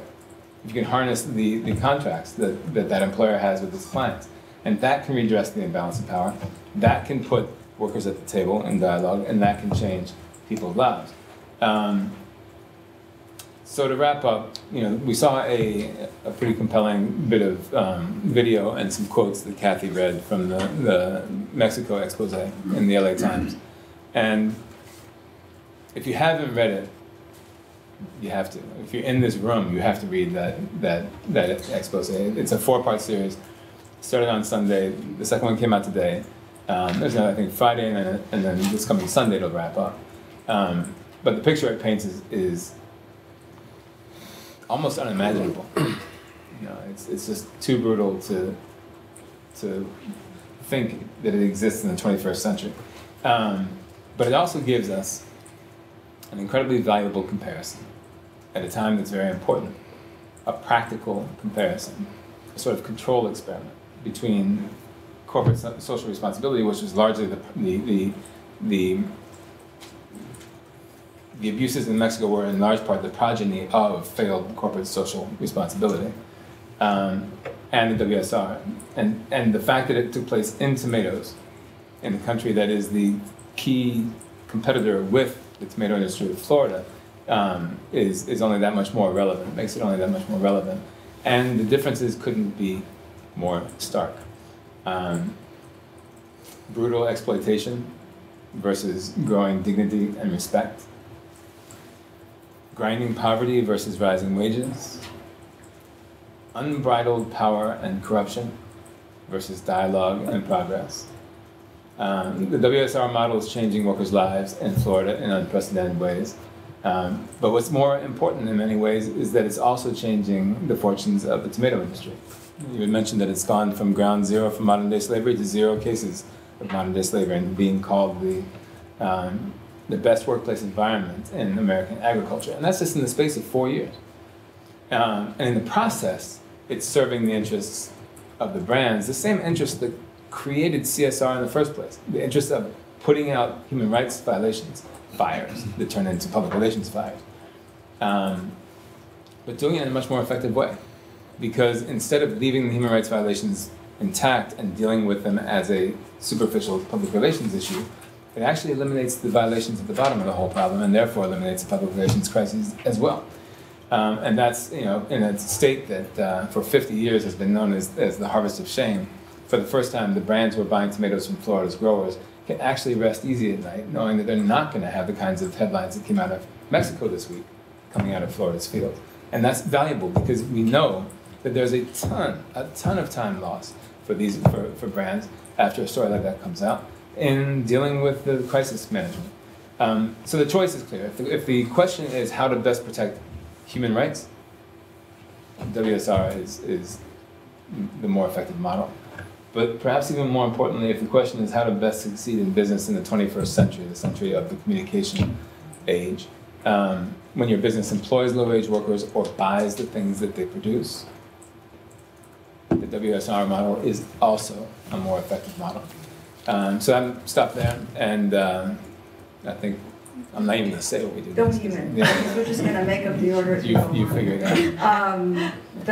I just want to quickly introduce our 3 respondents, and we'll be throwing out some questions to them, and then you'll have your opportunity to throw out questions.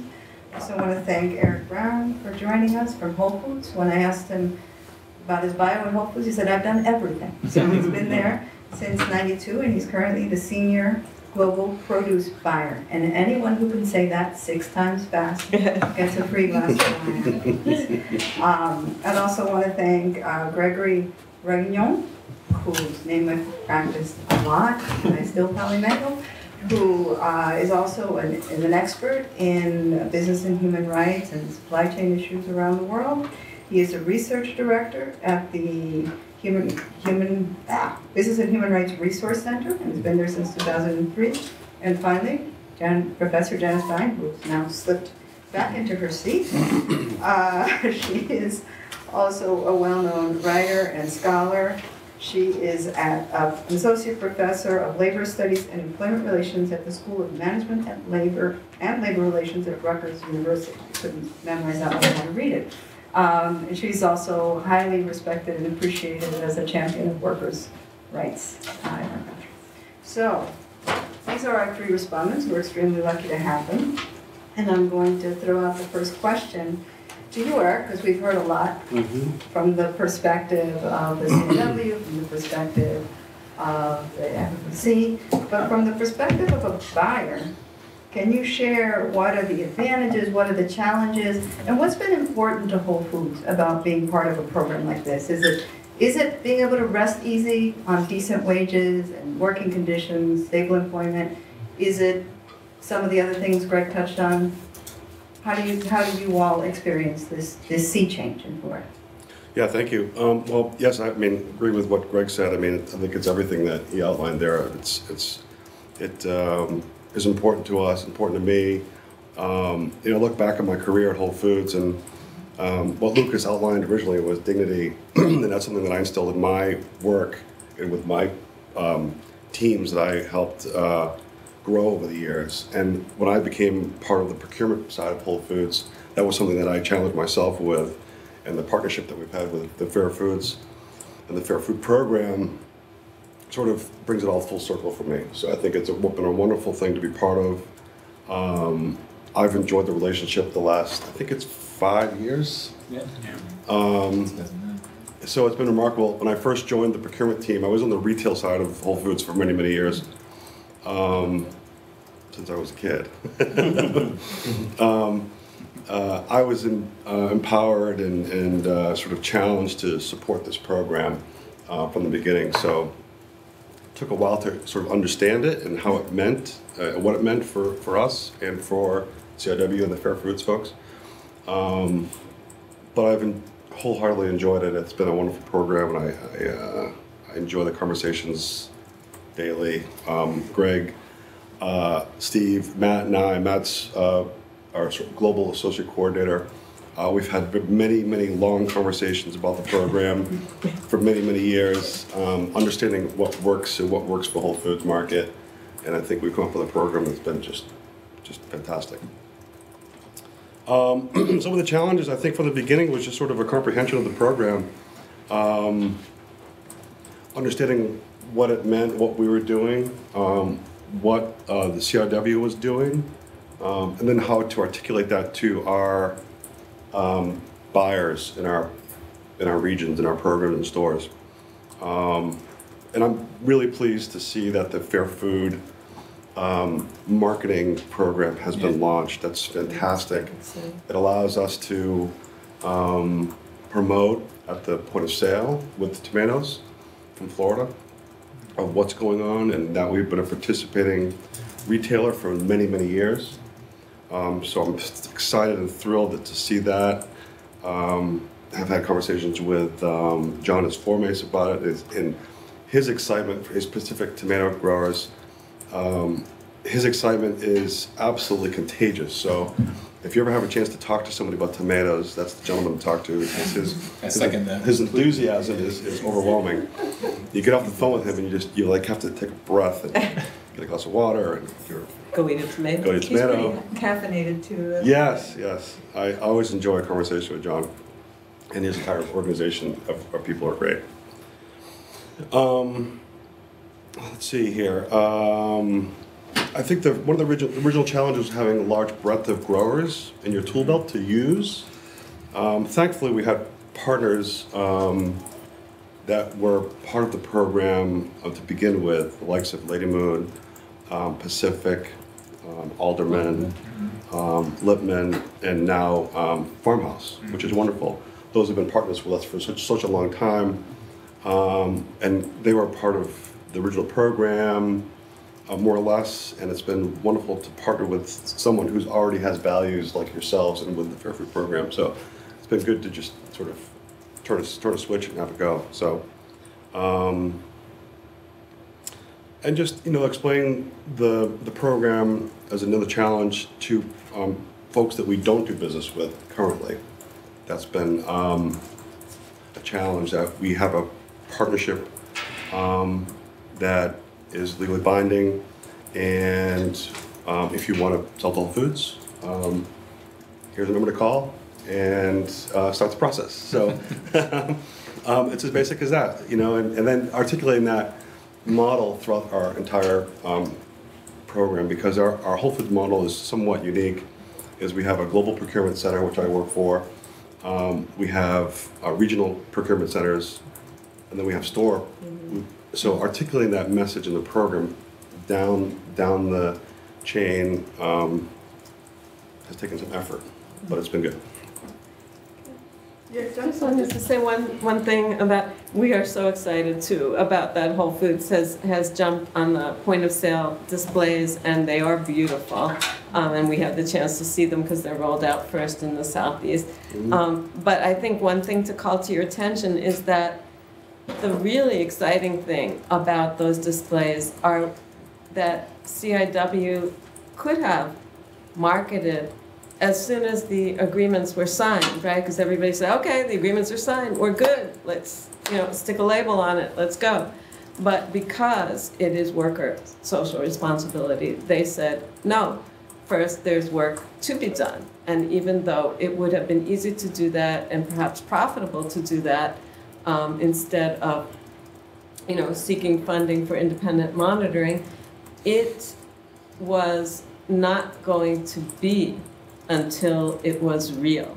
And it is amazing to see what has transpired in the three short, seemed long sometimes, but really 3 short seasons. And now the label is real.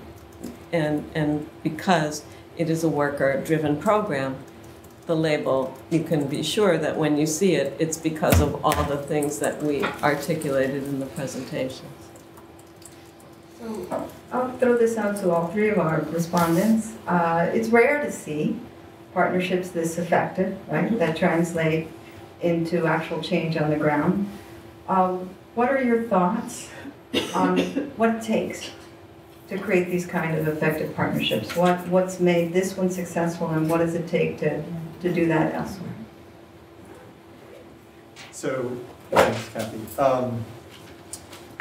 You know, our focus at the Business and Human Rights Resource Center is really global, and I actually spent a little bit of time talking to my colleagues who work in every region in the world about whether they know of other programs that really resemble this in being worker-led and worker-driven, worker-defined. And apart from the Accord and much smaller scale initiatives, there are few or perhaps none. Certainly not at this scale. And what we do every day is track these things. So if there were, I think we'd know about them. So in that sense, you know, saying what does it take to make one of these things successful is just basically asking what is the coalition and what is the Fair Food Program done. Let's see if we can replicate it and scale it. In some ways, it really is quite unique and inspiring in that way, but also daunting to try to think about how it's going to be scaled. It's extremely exciting. I have not heard before today that it is expanding to other states and to other crops. Obviously, the Accord in Bangladesh, and for those of you who don't know, the Accord was created by a number of Bangladeshi trade unions working with some buyers. The groundwork actually for it had been laid before the Rana Plaza disaster in April 2013. But obviously, it was in fact that PR disaster for these apparel companies that caused it that really gave it momentum. Another aspect that some may know is that the enforcement mechanism in the Accord is extremely important, as it is in the Fair Food Program, and as a result of they say it's because of the enforcement mechanism, most large U.S. retailers have refused to join the Accord and have created an alternative, weaker alliance on worker safety in Bangladesh, which you know, from my perspective, is not without value, but certainly has a lot less involvement of the workers and a lot less possibilities much weaker possibilities to change and improve the working conditions in the factories in Bangladesh that can be so horribly dangerous. The other thing I would say, and I said this the morning that I heard about the Rana Plaza disaster, is that I've been, as Kathy said, working in this field for 11 years, not as long as these guys, but enough to see things happen. And from the beginning, these CSR initiatives have existed. And even initiatives that claim to be founded on human rights principles. And what I said the morning of the Rana Plaza disaster is we're not going forward, right? These initiatives have been in place. These companies have these audits in place. And yet we just had the worst workplace disaster in the garment sector, in the garment industry's history. You know, almost 10 times worse than the Triangle Shirtwaist Factory we had here in New York 100 years ago, right, in terms of the number of people dead. So that speaks to the real need for there to be a transformation of these initiatives into ones that are worker-led. But they can occur in really surprising places. I mean, to me, South Florida is a very surprising place. On the other hand, it is the United States. Living there, I would agree. Yes. Maybe on the edge of the United States in some ways. Sorry, Southwest Florida. Southwest. Regional distinction. But you know, for example, there were very vocal and ultimately somewhat violent protests on for living wages by garment workers in Cambodia, leave just last spring. And they led to a landmark, and they were for an increase in the minimum wage by the government. The government is very repressive, absolutely refused, locked up a number of the worker leaders, and following that, the workers actually reached an agreement with, very similar in some ways, to the penny per pound agreement, directly with a number, again, mostly European garment buyers, to pay a living wage to the workers. So there again, it's a much more isolated issue. It is specifically on a one-time wage increase, but it is very similar in the sense that, you know, where the government was not doing an effective job, and in fact, in this case, was antagonistic to an increase in standards. The workers were able to just go around them and directly to the buyers, and you know, and in that case, again, the factories, like the growers and like most of the growers in Florida, were willing to go along if they saw that the buyers demanded it and footed the bill. The one other thing I would emphasize about what that is an essential element, as you were asking Kathy, about this program, and it's something that is being promoted, but I don't think implemented much at all, is the idea of a complaints mechanism that itself incorporates very strong human rights standards. There's a set of principles that's been articulated at the UN level, and that this working group that has praised the coalition and the Fair Food Program are there to promote. This set of principles on business and human rights have existed since 2011. They've been criticized as being too soft. They have no enforcement mechanism at all to get companies to follow them. But they do have a set of standards within the guiding principles. They say, governments should provide access to legal remedies, but parallel to that, there should be mechanisms for remedies that are accessible to workers and communities who are impacted by companies' operations. And here's what they should look like. And they basically look like your enforcement mechanism. But, and companies create hotlines and complaints mechanisms all the time, and most of them don't have, because they're company-led, don't have these kinds of guarantees and protections. And so now, what's being pushed for, and there are a few companies, for example, Adidas actually came out with a set of principles on complaints mechanisms for their suppliers that they're now requiring their suppliers to implement. But that's one of the first companies that's actually been, really taken a look at the very high level, very high standards that are created for these complaints mechanisms in the UN guiding principles and actually applied it to its own operations and its supply chain. I think that's all I'll say. But can I pick up on one thing, actually, real quick, just before, because what he said about how the public relations crisis in Bangladesh led to the courts, and that's exactly right. That's what did it. It was such a spike, of horrible news and publicity. But what that, I was actually going to mention this earlier. What's interesting, what that reveals, is that CSR can work when it fails, and it failed because the tsunami of horrible news of the negative public relations actually overwhelmed the defenses of CSR. It was not sufficient for that big a wave of negative. And so what did they do? They made purchases contingent on compliance with the code. And they got workers involved. Suddenly, they went WSR, right? Because they found that the old thing just did not work. And what WSR actually does is essentially take that ad hoc crisis-based approach that CSR does when it's a spike that's too high to deal with, and it institutionalizes. It makes it an absolute centerpiece of the structure of the program, so the growers know that with certainty that if there's violations, and either there's big violations which are zero tolerance, like slavery or sexual assault, that sort of thing, then there are consequences, no sales to the buyers who are inside, none. Or if there's smaller violations and they refuse to fix them, same thing, there's no sales. And so instead of guessing how big the tsunami is going to be, or waiting to fix it after they get their hands slapped, it actually just builds it right in. And so in the end, what they do is eventually create structures that actually prevent those things from happening when you have the right incentives in place. And in fact, one of these, the functions of these complaint mechanisms are, in most cases, as with yours, the thing you said about the severity decreasing is really instructive, right? These complaints mechanisms exist and can be sold to companies essentially as risk management tools, right?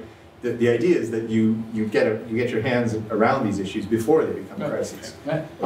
Say that every day, don't you? Pretty much. We do. And I just, I want to add to that because while Greg was being ever so much more entertaining at one of the plenaries in Geneva last year, I was addressing the other plenary on the subject of a non-judicial access to non-judicial remedies.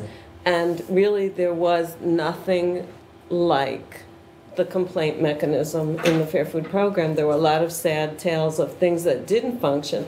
But one of the things that I can say that I think it might not, I'm not sure whether the message got across, but it is the very same people who pick up our complaint line who are out there doing the audits, who are doing all the other work. So when a worker calls, they're not calling even the best intentioned scripted cold call center. They're calling somebody who really knows the operations that they're working in. They know the cast of characters they're dealing with. In fact, our database now has so much material in it that, you know, if a worker calls and says, gee, I'm not sure what company I'm working for, I'm not sure exactly where I am, but my supervisor goes by the following nickname, we can pretty much pin it, you know, and we know where they are, who they're working for, and what the story is. And so that's really, you know, it's built a lot of trust, and getting effective, of course, effective resolutions builds a lot of trust because that word carries, and defeating retaliation as well. So it's just a cycle that reinforces itself. So Professor Bond, do you have any comments sure. on, I'm gonna add another layer to, you know, how to make these partnerships effective, how you see this WSR model situated in the broader field, and then maybe even what implications do you think it might have for public policy? Yeah, so I'll talk about that in a second. So I just wanted to read you guys something. There's a professor, Ricky Locke, who wrote sort of what's considered to be kind of the most comprehensive look at corporate social responsibility in the literature. And here's what he said. He said,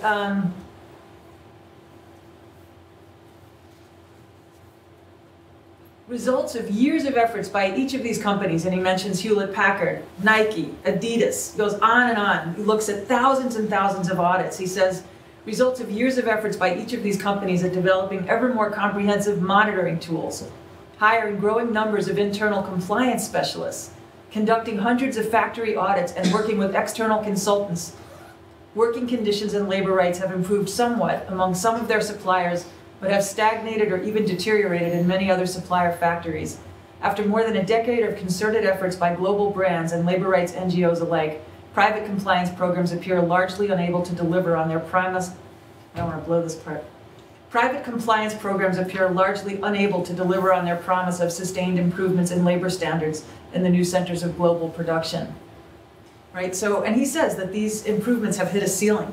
And so, you know, in some ways, the idea that there's this program that's sort of been taking root over a very long period of time in Florida that keeps, if you'll pardon the symbolism, right, bearing fruit, right? You know, so that I think in some ways it's really important to go back where Lucas started, right? That, you know, it's what's powerful about this program is the prehistory, right? That everything that people have said, everything that's been accomplished today, the fact that, you know, Greg is sitting here now, and Sean and Judge Laura, is because 20 years ago, you know, some incredibly committed people got together and spent years organizing, right? And I think the one word that hasn't been uttered in this room that, you know, I hope I don't get kicked for saying is power, right? That, you know, a huge part of what made this possible was worker organizing, and not just worker organizing, but the fact that there were a number of game-changing things that I feel like these guys did, and I'll just, since, you know, it's, what's that expression about everybody in the room has said it, but not everything's been said, but not everybody in the room has said it, so I'm trying not to say the same things that everybody in the room has said. But I think one of the things that's so striking, you can't go to Immokalee and spend time there without realizing just how deeply embedded this organization is, right? That doesn't happen when you send an auditor, you know, into a place. That happens when people throw down. And, you know, I remember seeing Lucas, you know, 15 years ago, right? And you know, back then it was about, you know, talking about human rights, organizing faith-based organizations, going all over the country, sending farm workers all over the country, telling the story of how bad things were and how much things had to change. And in some ways it was about building power out of nothing. Right? So I think what had to be achieved before all of this could be achieved, right, was a broad understanding and acceptance that there were problems and abuses in the sector. That's what strategic organizing did. There was strong worker leadership, many years of experience, right, that got concentrated on this problem. And in some ways, I'm so glad that Immokalee is where it is, because in some ways I think that these guys had the time to sort of use it as a laboratory to try and fail, as they say these days in the business literature, fail forward, right? To keep trying, and you know, I've heard many stories I won't repeat here about all the different ways that these guys were working out on this puzzle and trying to figure out how to do this. So just some other observations, right? It's a concentrated commodity in Florida, and the growers are there, and so the ways that over figuring out that, you know, everyone all across the country really, you know, in many parts of the world is trying to figure out how do you bring pressure to bear on a supply chain. And everyone talks about how you have to go from the supply chain direct employer of the workers to the one that really has the power. This is an example of doing exactly that. And there are not that many successful examples of going from the direct employer who may be sweated themselves, right? You know, who may be struggling themselves to be able to provide, to going high enough on the food chain to be able to make that happen. I think another is the human rights frame, the moral power. You know, how can you argue with demands like treat us like human beings, don't beat us up, right? No slavery in the fields, pay us a penny more per pound, right? I mean, you know, it's very, very difficult for any kind of, you know, no matter how sophisticated a corporate, you know, communications chain you have. But I also think the capacity to build a consumer coalition, one of the things that, you know, I write about the labor movement, and I think that one of the things that's really striking about the labor movement is that there was a time when there was producer and consumer organizing together. And now a lot of what labor is struggling to do is to make its case again to consumers. So I think there's so many lessons, so many rich lessons about, you know, what's been done here. I think the other thing is the employer association, the fact that, you know, these guys had to work incredibly hard to get the growers to the table. But to their credit, one of the things that I've heard over and over when I've done interviews so far in this case is that people talk about how powerful and important the relationship is to them. You know, everyone has mentioned it, and people in this room have talked about it too, Whole Foods, right? You know, the relationships, the transformative relationships. So, you know, what I know about organizing is that in order to get to collective bargaining, in order to get to labor management cooperation, sometimes you have to exercise power, but then you've got to depolarize, go to the table and build a relationship. And everything I've heard, right, you know, from people at Compass, from people at Pacific Growers, today from Whole Foods, is that there is a real partnership here and a real sense of value. And so I think the fact that the Employers Association, that the growers are actually in an association, one of the problems today all over the country is that, you know, for a lot of low-wage workers, the employers aren't organized, right? You not only have to organize the workers, you got to figure out how to organize the employers because they're not, you know, together. But I have to say, I think one of the things that was so striking about spending time at the Fair Food Standards Council is, I'm like afraid to say this, but I will. They have thought of everything. It is the most comprehensive, smartest, well-rounded process. You know, it's just kind of mind-blowing. You know, it's like sort of every time you think, but wait, what about, you know, there'd be like this, oh yeah, we do that. Here's how we do that. So we have long conversations with Janice. Yeah, we have long conversations, quasi-arguments at times. I'll just say a couple of things about, you know, about the public policy side of this. So I spent this whole semester teaching a course on enforcement and regulation, right, which I didn't care about as a young organizer, but now as an old academic, I'm obsessed with it, right, because we pass these policies like living wage and minimum wage, and then we can't enforce them. And so, you know, I'm a political scientist, you know, I think about implementation. And so one of the things is I think it's really important to think about how a system like this can inform public sector, right, wage and hour enforcement, health and safety enforcement. And one of the things, if you talk to organizations around the country about what drives them the craziest about trying to work with government, is that they feel like they'll work really hard to get very frightened workers finally to come forward and make a complaint. And then the government or agency will say, thank you very much, and won't be back in touch with the organization until the resolution of the complaint. So the problem with that is the organization loses all credibility with the workers. The workers say, what's going on with our case? And the organization has to say, I don't know, right? The complaint process, these guys turn around complaints within 48 hours. The complaint process, you know, is a disaster, right, in a lot of government programs. But most important is that what we understand about what's so powerful about this, Judge Laura, when I was in Florida, talked about it's not Groundhog Day. They're not starting from zero. They're building up a base of knowledge because they're back in these fields over and over again. right?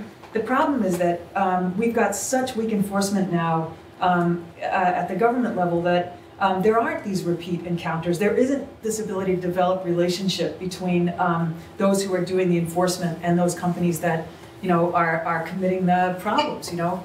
So there are all kinds of ways that this private system can inform and lead to improvements in the public system. And I'll just mention to close that there's the Wage and Hour Division has something called the Enhanced Compliance Program.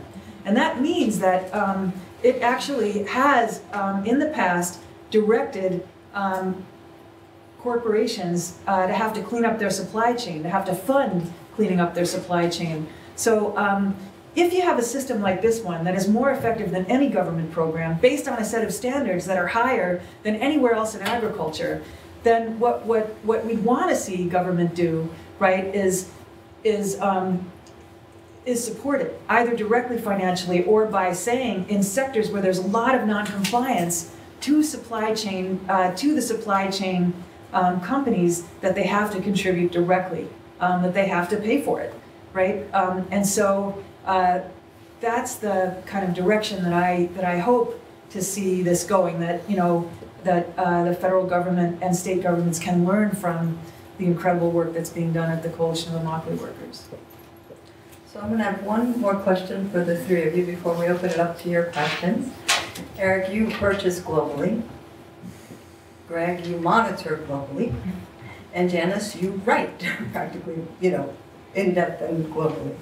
What do you think this experience, this model that's now had such demonstrated success, what kind of impact do you think it would have both here in the U.S., as Greg Aspin noted, in and out of agriculture, as well as around the world? And how can what would it take for all of us to nurture it and support that influence in order to expand this kind of thing? So any of you feel free to jump in. Well, I mean, I'll say the dirty word, which is money, right? That, you know, there's foundations, you know, there's all kinds of stuff that's being funded. You start up Laura. It's nowhere near as effective as this. So, I mean, I think, you know, the question is sustainability, right? That, you know, these guys need to grow and scale what they're doing. They deserve to be the ones that take this model nationally and globally. And so whatever can be done to resource them, to support them, to help them spread this, you know, I'm so excited to hear they're going to go to Texas. I've been writing about the Texas construction case. God knows, you know, it needs it. But I hope that they'll bring along, you know, funders and government officials and others who, you know, who will support this at the level it deserves to be supported. So I think documenting this model, telling the stories, having workers tell the stories of how it's changed their lives, and getting more foundations to Immokalee, and you know, to see what's been built. Gregor, do you have anything to add? Or? Well, I'll second that a lot more funds are needed. I mean, I think the other thing that we heard here today that needs to be remembered is that there was a years-long process of organizing that began well before the first campaign against Taco Bell, right? And if you parachute in with money or with good intentions to a place where there's zero organization at the ground level, you either have a very long slog ahead of you and you have to be ready for that, or nothing's going to happen because you're going to have a shorter time horizon and expect to see change within a short time. Exactly.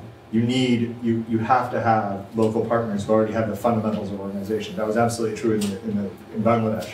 That a lot of the accord had essentially already been written, and there were already the garment workers were already organized, and you know the Tazreen factory fire and then the Rana Plaza collapse just sort of pushed everything over the edge.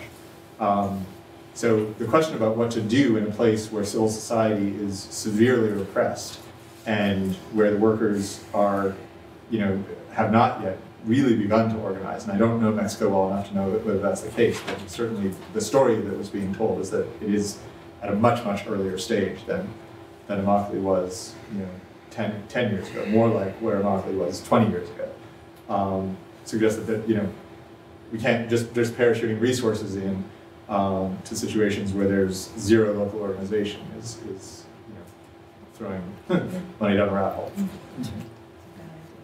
Eric, did you have anything to add? I'm just curious to see how the next steps are, what the next steps are, and what the success is. I think this is a wonderful model in Florida, and I'm really curious and excited to see it evolve. And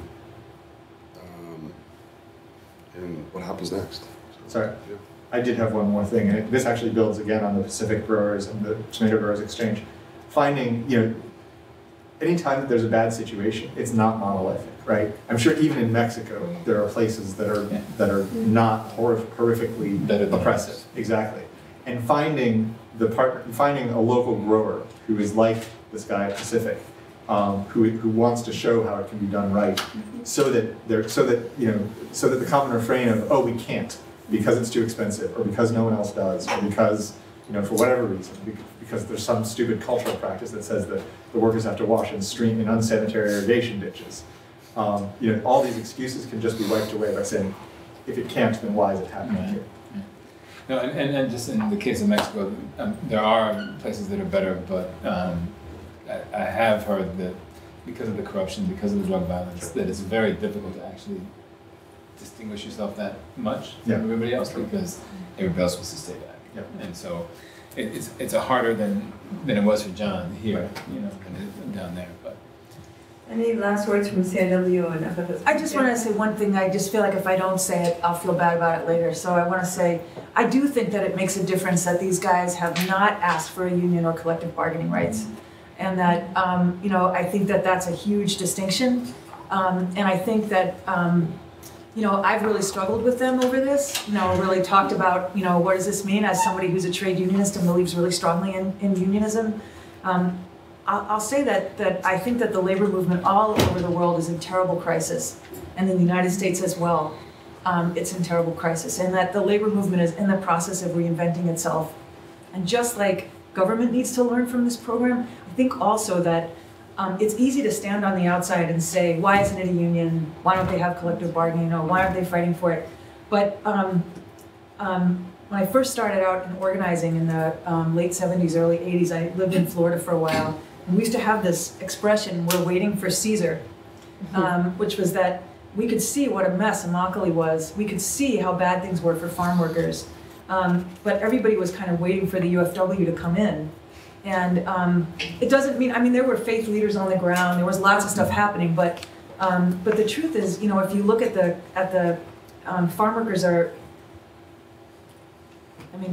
I looked it up and the number is sort of absurd, was like 11% union density. It doesn't make any sense, the number is just wrong, it's more like 2%, something like that. So it's like, you can say, oh geez, why aren't they a union, right? Except that then you'd have to say that about all low-wage workers all over the United States and all over the world. Why aren't there a union? It's because you build what you can based on the power you have. And this is a program where you can't go to Immokalee without feeling the sense of deep ownership that workers feel for this organization. Might not look like a traditional union, but it's really important to pay attention to the organizing that's gone into this. Sorry. Yeah, okay. Any last comments from Berkeley Standard Council or CIW on where you're going next with WSR? Expand to the other crowds in Florida, and also expand all the agreements to the whole East Coast, from Florida to Pennsylvania. And we hope to still continue with your support, because you are really important for us. Just say, as Sean had mentioned, we'll be going to up the East Coast with the participating growers who supply, who supply Walmart, because that is the vehicle for expansion. And so we'd hope that the next contracts bring other vehicles for expansion in a way that's organic and in a way that makes sense and in a way where we can make it real on the ground. And one of the things that is happening because workers call our hotline from all sectors of outside tomatoes, we get calls that let us know where the worst abuses are happening, and that is almost like a straw poll for where should we go next, you know, and the calls are both horrendous, of, you know, physical beatings, pesticide exposure, sexual assault, and tremendously frustrating because they're like, well, we need you to be here. But if we take the long view, we know we will be there. We will be there. It'll be a historical blink, even though for us it seems like a while. So we're on the road, and we will be going there soon. This is just a very micro thing, but because, you know, we're in the land of micro.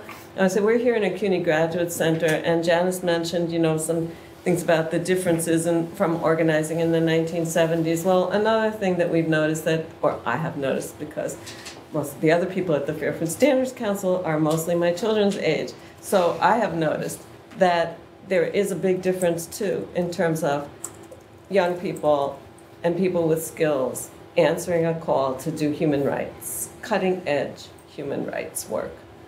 So it's in Florida, you know, so it's in rural Florida. So no better place to be. No better place to be. They're hiring. In fact, I chose to raise my son there. There you go. Greg's choosing to raise his son there, so he won't know anybody. Aren't you guys hiring? No, seriously. We are hiring, and so I would be remiss to be sitting in a graduate center with people with different connections, and not to put it out there. The Fair Food Standards Council is hiring, and we're looking for people with skills, qualitative skills, quantitative skills, who want to be on the cutting edge of human rights work. So, let me just one more thing about the question of scalability, or of scaling up, and how we're going to. I think that was part of what you were saying about, you know, how this is going to expand outside of Florida. It would be interesting to see. You remember the number that Sean mentioned, you know, right now with just the 12 companies we have on board, it's $5 million a year that comes in of penny per pound funds, right? Well, the budget of the FFSC is roughly $1.5 million a year, which means it's really easy to imagine a model that would take a portion of the charge to the brands and direct it toward funding the oversight of compliance, and you still have $4 million left over to do what you need to do, and that's with just 12 of the companies. And with that $1 million a year, or $1.5 million a year, we have completely transformed an entire industry. And remember, I mean, you really have to think there are no other programs like this at the level of the entire industry. We're figuring out the numbers over here. Yeah. So, you know, that's the thing. It's not that daunting an idea. What we've spent most of our time doing in these 3 years is doing what you said, answering all the questions that need to be answered to put together a program that works. Right? Asking all the questions, answering them, cobbling together a program that has worked. So we've done that. And now the question is, you know, we have not just the opportunity, but, you know, the challenge of expanding before us. And we'll do that too. You know, there's no question we'll do that. But it's really just going to be a question of, you know, how do we shuffle the things we've all put together so far? And there's a real easy answer to that. So it won't be difficult to expand. You know, it just require that the brands give us more money. Eric,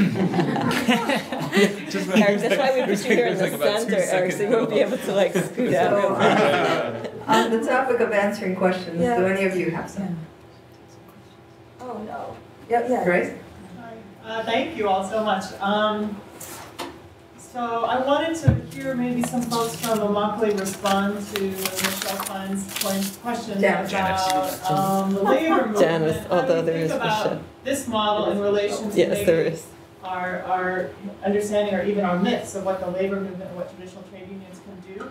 For me, as I was listening to your talk, I was thinking about South Africa. There were major strikes in 1973 in Durban, and then an expose on slave labor conditions on farms in Natal, and then a sort of media scandal in Britain where people said, oh, these companies who are operating in South Africa, they're doing terrible things, and then all the companies said, well, we need to do something, so then these employment codes were created with GM and Shell Oil and these other signatories had to sign on, and then the left in South Africa said, well, what do these codes really do? They allow the corporations to improve their image. They allow apartheid to continue. This isn't really transforming the system.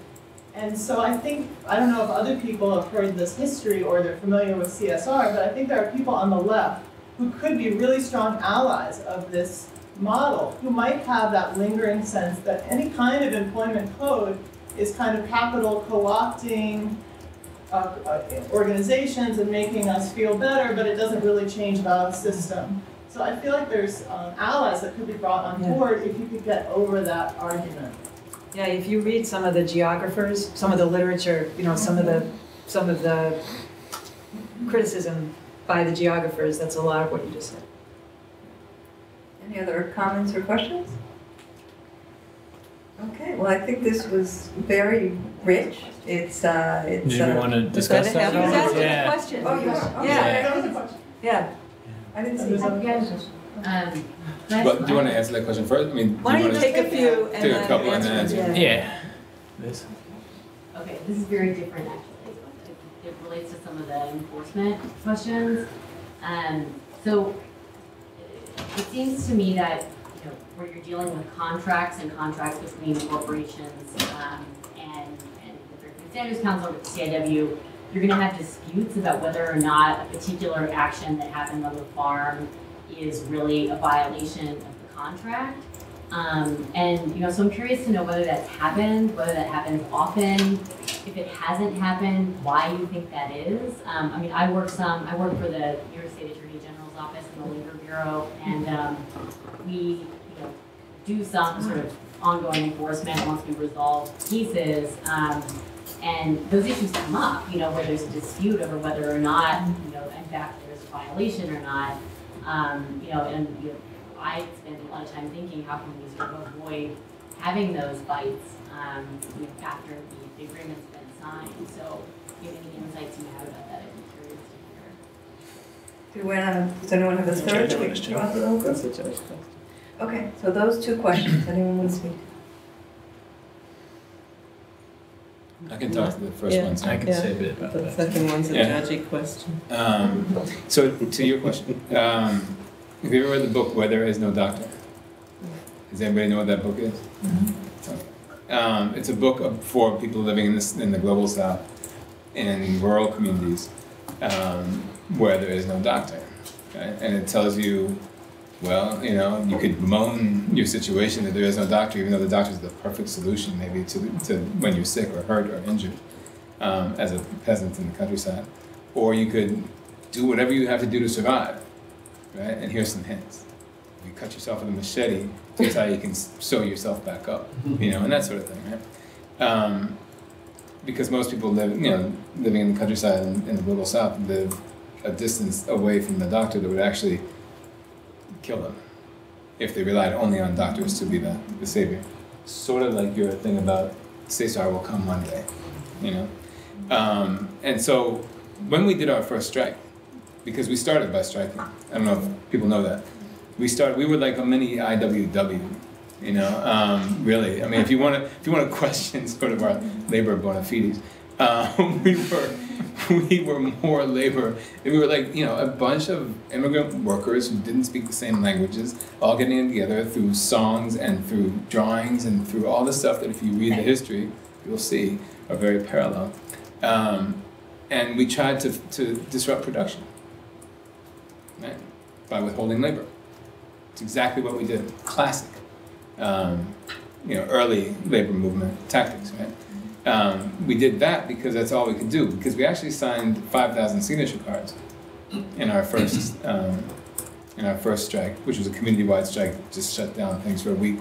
And we still have those signature cards, and they say, I want the CIW to represent me in talks with the growers about wages and working conditions. Now, if we were in an industry that was not exempted from the National Labor Relations Act, then those cards might have a place that we could take them. But we signed them precisely to make the point that we are exempted from that act, and those cards have no power. They're just red cards, right? So we have those still. We have a box of them still. So what we did instead was try to disrupt production. And what you learn is, we actually had the first that I know of community-based collective bargaining experience that on our second strike, we did 3 community-wide general strikes. On our second strike, after the third day, one of the biggest companies called and said, let's meet at the Catholic Church in town and let's talk about wages. And in the end of those conversations, we got a 25% wage increase. You know, and it's not like they were talking to workers from their particular farm. Some of the workers in our group could have been from that farm, from that operation. But it was just representing the community from which that operation drew workers, right? So we had a community-based discussion about wages with the farm that ended up in an increase in wages. But what we learned in that process is that when you're actually negotiating from a place of low-wage workers or no-wage workers, withholding labor in an effort to disrupt production, that you're negotiating on a little pile of sand that's next to the shore, and that before you know it, you're underground, because people can't hold out. And the other side that you're negotiating with knows this full well. In fact, remember the quote, Lucas, from the first strike that was, a couple of people went out to break the strike, and they said, will you give us more money because we're out here breaking the strike? And they came back in the evening to the strike mass meeting to tell this story. And the crew leader said, no, I'll pay you less. Because you're so hungry you're here, breaking a strike that everybody else is respecting. And so, you know, so, I mean, that's a real thing. God said, it's harsh. It's harsh. But yes, that's the only harsh thing that's ever happened to me. But so, the fact is when you're negotiating from that position, you're negotiating from an eroding position of strength. All right? And so you get what you get when you're negotiating from an eroding position of strength. So we didn't have access to the traditional pre-NLRA organizing that we tried. Is very difficult when you're as poor as workers are in Immokalee. We didn't have access to the NLRB mediated process, right? So we could die because we cut ourselves with a machete, or we could figure out some way to do something about it, right? So we figured out we need power. We need power to get the growers to the table. The power we had in stopping production wasn't sufficient. So that's when we declared with a big paper mache tomato on 41 in Fort Myers that Taco Bell makes farm workers poor. Nobody knew what the hell we were talking about at the time, but we explained it, and we explained it to a whole bunch of people, to a whole bunch of people across the country for years, because we didn't have a short time horizon. We didn't have an option. We weren't like, hey, let's try this project for a little bit and see what happens. You know, it was just, let's change our lives. And this didn't work, maybe this will. All right? And eventually we actually convinced a lot of consumers, especially young people at that time, to support what we were saying. And so we got Taco Bell to the table, and then we got 12 or 11 more companies to the table, right? And so now we've discovered something that actually very, very, very, very few workers have ever known, which is that when you disrupt sales, you have more power than when you disrupt production. You have a hell of a lot more power. And so you can actually make the changes you need to make. Now, if you make those in a context of working together with the industry, you know, to actually make these things, then you find that there's interest for everybody in the industry to see those changes happen. The growers are seeing that they get, you know, happier workers who are more productive, less turnover, right? And just a better situation in the workforce where the risk management is absolutely invaluable. You know, I can't tell you how many bus drivers who drink while driving 50 people around, you know, from the camp or from the labor fields to the labor camp, right? That have been exposed through the complaint mechanism that have probably saved a lot of people's lives, right? And that would have been a massive problem for the grower if that hadn't been discovered. It was discovered through the complaint system. So you have growers having all these advantages, you know, more productivity, lower turnover, risk management. And then you have the buyers who literally do not have to be worried about what just happened in Mexico happening in Florida. And when nothing's happening in Mexico, the value of that may seem less than it is. But now that something's happening in Mexico, the value of that is clear to the brands. All right. So actually, there's a confluence of interests around this kind of approach that that changes people's lives and allows people to earn, you know, 50 to 70% more than they were. I mean, I don't know how many contracts there are in the union world for 50 to 70% wage increases, but since 2010, that's how much has happened, right?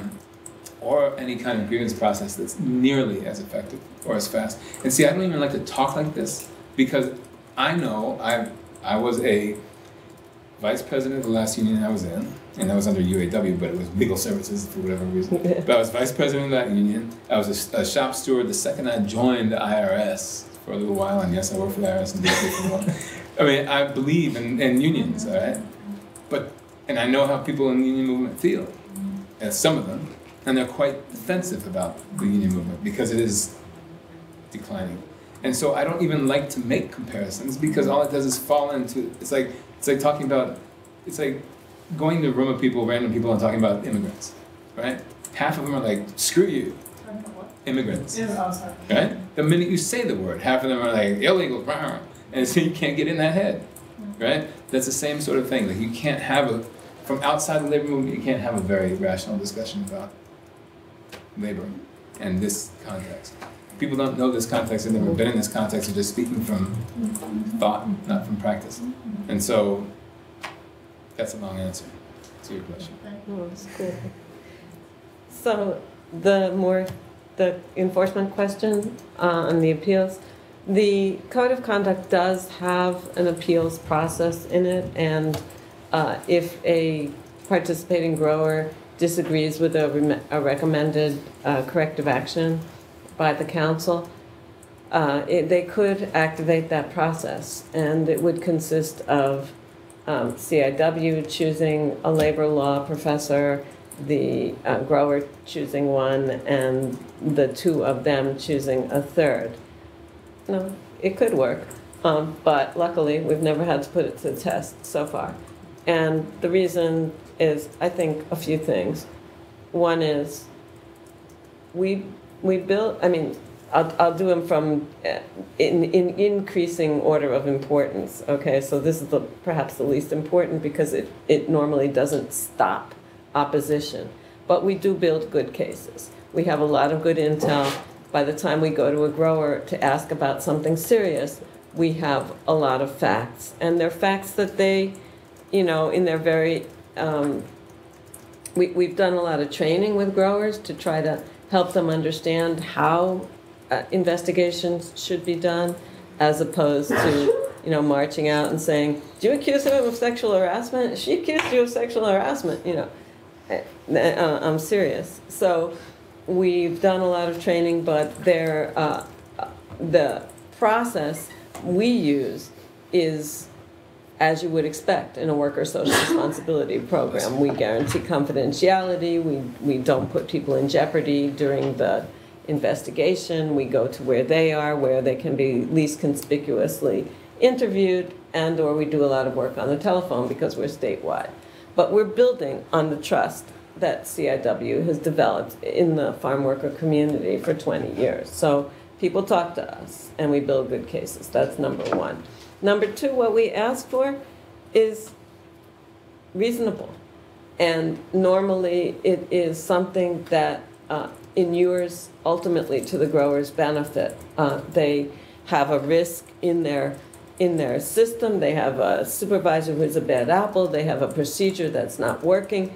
We're holding up the mirror to them and we're saying, normally we're saying fix it. We're not saying, pay a $100,000 settlement unless there's a huge wage and hour issue. But, normally we're saying, we're not, you're not being sued. Hello, we are your eyes and ears out there. We are your risk prevention mechanism at work. Here is how you should fix it. And 9 times out of 10, they go with that. What's really behind, to the most important reason, okay, I was a great negotiator in court. I got a lot of dispositions, a lot of settlements, But with Eric here and the other 11 participating buyers, I became so much better. So much better. People say, Judge, that's a really reasonable solution. We're going to do that. Because the first season we had a case of an unregistered worker whose labor and very existence was denied by the grower. And it was a substantial sized grower, and said he was never here. He was never here. There's 364 buckets, which I remember because we talked every week for a couple of months while the case was going on. He never harvested them, just making that up. So, see it, the full circle of the education committees doing their education on the farms. We found the logs, and lo and behold, there's that worker's name on the training, but we guess he just dropped in for the training, and then he took a ride out and never worked. all it took was one call from a major buyer of that company to say, excuse me, what are you doing? For 364 buckets, you're going to put your sales at risk? Are you insane? And so I became reasonable again. You know, they said, yeah, you know, actually that was a really reasonable settlement that you were proposing. Now, every time, and they don't every time. It's not like we're always running to the buyers. But they're standing there. All they have to do is stand there. And it serves a very cautionary tale, and they weigh the very reasonable ads possible. Just add one, you know, the theoretical inquiries are interesting about, you know, the origins of CSR. Is this really a workers' program? Where does the ownership lie? Who supports it? Kind of speaking to your question. But what I find even more interesting than the theory-based discussions is a results-based discussion. And that's where I think this program just speaks for itself, you know, and even people can have their ideological positionalities and be skeptical about things. We really don't care that much because the results are so effective. And I think that's just important to keep in mind. I mean, this is an industry where problems were intractable forever. The worst. Yeah, and it was not just gonna, through some inevitability of time, improve itself. It could have continued to get worse, you know? I mean, there were cases.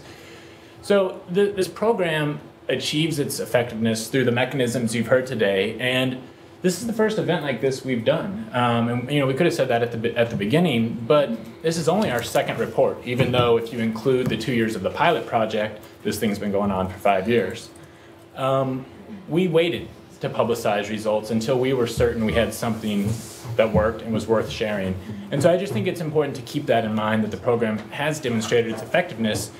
And if people are genuinely moved by improving conditions for workers, this program can offer some answers. And it doesn't even have to be a theory-based discussion. It can just be at the level of empiricism. And that's kind of the approach I take with it. Empiricism. I'm going to allow myself to make one observation before we close, even though I'm not supposed to as the moderator. It's a little bit in response to that question. What I don't think the CIW and the FFC realize sometimes is this model is not only unique in how effective in enforcement, in its enforcement it is, it's also unique in the quality of the process insofar as the relationships that they have built and improved over the last number of years are truly transformational. And I think part of the reasons you are able to resolve it, other than being a pretty good negotiator, I'm sure, and having the backing of your corporate partners, is that this is based on dialogue. There is continuous and ongoing dialogue in every facet of the program, in education, in the meetings with the growers, and that has transformed how people engage with each other, making it almost hard not to reach a resolution. Yeah, I mean, that's right. On my call, I was stuck, and I do apologize because I was, as a native New Yorker, and really never had this experience. I was stuck for 50 minutes in a train, oxygen deprived. But as I was sprinting the last 2 blocks to get here, a growers compliance person was calling, and he calls like on a regular basis. We have worked diligently with the growers to, have them not just say, look, you have to comply or you're out of the program. Well, you can't figure out how to comply. FFSC will help you write a policy. FFSC will then help you train your supervisors and workers on that policy. We will provide the support. It's sort of like a mini, we didn't expect it perhaps, but it turned out to be sort of a mini consulting thing. And we do treat them as partners. I mean, even when they're being ornery, we do, and this partners can be ornery, but we do treat them as partners and with a lot of respect and providing that support for helping them come into compliance. Why? Because again, we're result-based. If they have better, not because in our hearts all the time we don't understand the difference in our brains. We don't understand the difference in power relations and all of that. But if they become better, life on their farms will be better. for workers as well, and the conditions will be better, and it's generated by the worker complaints in the first place. So that's just another piece of our work. But when you work with people like that on a daily basis, ultimately it builds, you know, a level of, if not bonding, at least trust and dialogue, you know. So on that note, I will thank everyone for coming and for participating, and ask you all to spread the word about the incredible impacts his program is having, and whoever wants to stick around, in about 10 minutes, we'll have a little wine and cheese.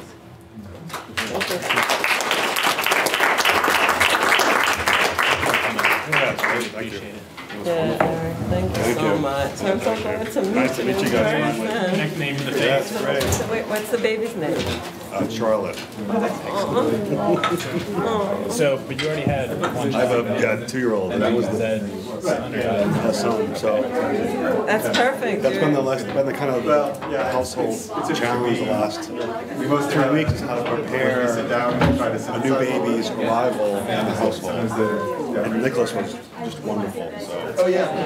I mean, my kids are 2 years apart as well, and really the older one is wonderful. The older one doesn't remember life without the younger one. You know, not really. So and the younger one just, you know, worships him. So it's pretty. They're still very close. The 2-year thing is works out really well. My brother and I are about 3.5, and it's equal. But not. Well, at least time will tell. See what happens with our children, but it'll be interesting to. Yeah, you'll see. How's the sleeping going? That's 4. You masked it well today. You really well. You're like. Good. Not like mine, and I was oxygen deprived. Oh my God. It's terrible. Well, now we'll have to Sarasota one of these. Yeah, I think we're trying to get down there in and around the first of the year. Oh, that would be great. Yeah, a whole gang of us. Cool. Yeah?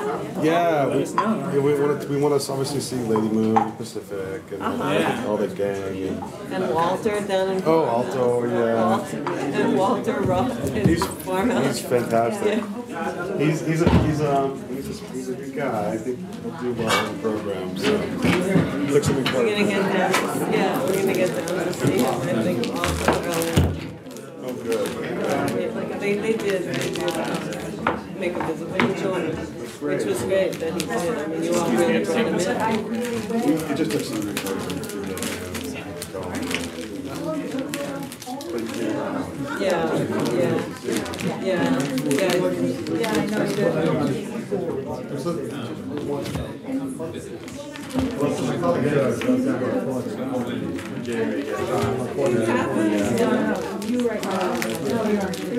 a lot of people RSVP.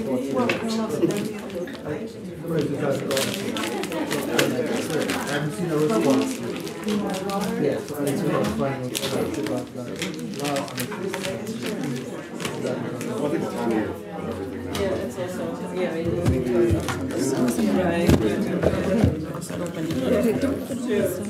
Makes good on this side. Yeah, just put them in the Okay. Thank you. You don't think we need to? That's fine. That's more than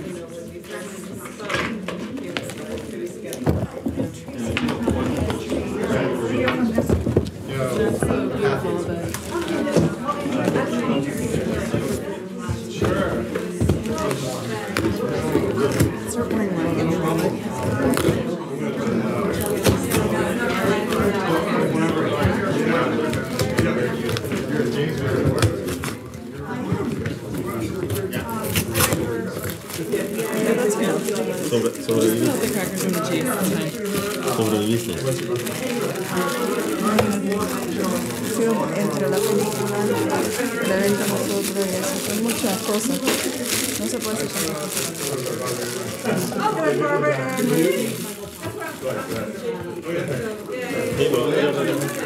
Voy directamente para visitar. Pero hoy no, hoy pensaron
Very good. Excellent. Thank you so much. You went to Ford Foundation. Yes. I was there too. Yeah. I was. Yeah. So I do a lot of work with Futures Without Violence on sexual harassment. Actually, we work very close to with Futures Without Violence. Where are you located in Florida physically? The Immaculate? You know Naples? Yes. Okay, we're in the same county with Naples. So it's only 25 miles close to the Everglades. So if you are right in Fort Myers Airport, it's only 30 minutes from the airport to Immaculate. How far are you from Tampa? Oh, that's far. It's we were close to Miami. Closer to Miami? Yeah. But if you go directly to Naples, you are right in Fort Myers. Okay. Yeah, from Fort Myers Airport to Immaculate, 30 minutes. Because there was somebody that I was talking to who was writing a paper about worker confinement. I work at a finance and we do a lot of work with employers who do HR practices with racial opportunity. Idea that it benefits everybody is so important. So important. Excellent. Thank you so much. Doctoral student who was writing a report on peer models of education. Do you remember her name? She was, do you know who she was? Because I had an hour and a half conversation with her about peer models of education for the workers. Because I've been doing work in areas that you asked me for 30 years. In the early days when, frankly, the narrow definition of the law was not a help to us organizing. And so, fair statements are important. But immunizing is absolutely key to problem solving, because if enforcement and the law, which needs to be pushed based on people's experience, isn't there yet, you can't wait for the law to hold you back. You need it as a big step, but you cannot wait for the law. That's my 30 years of organizing.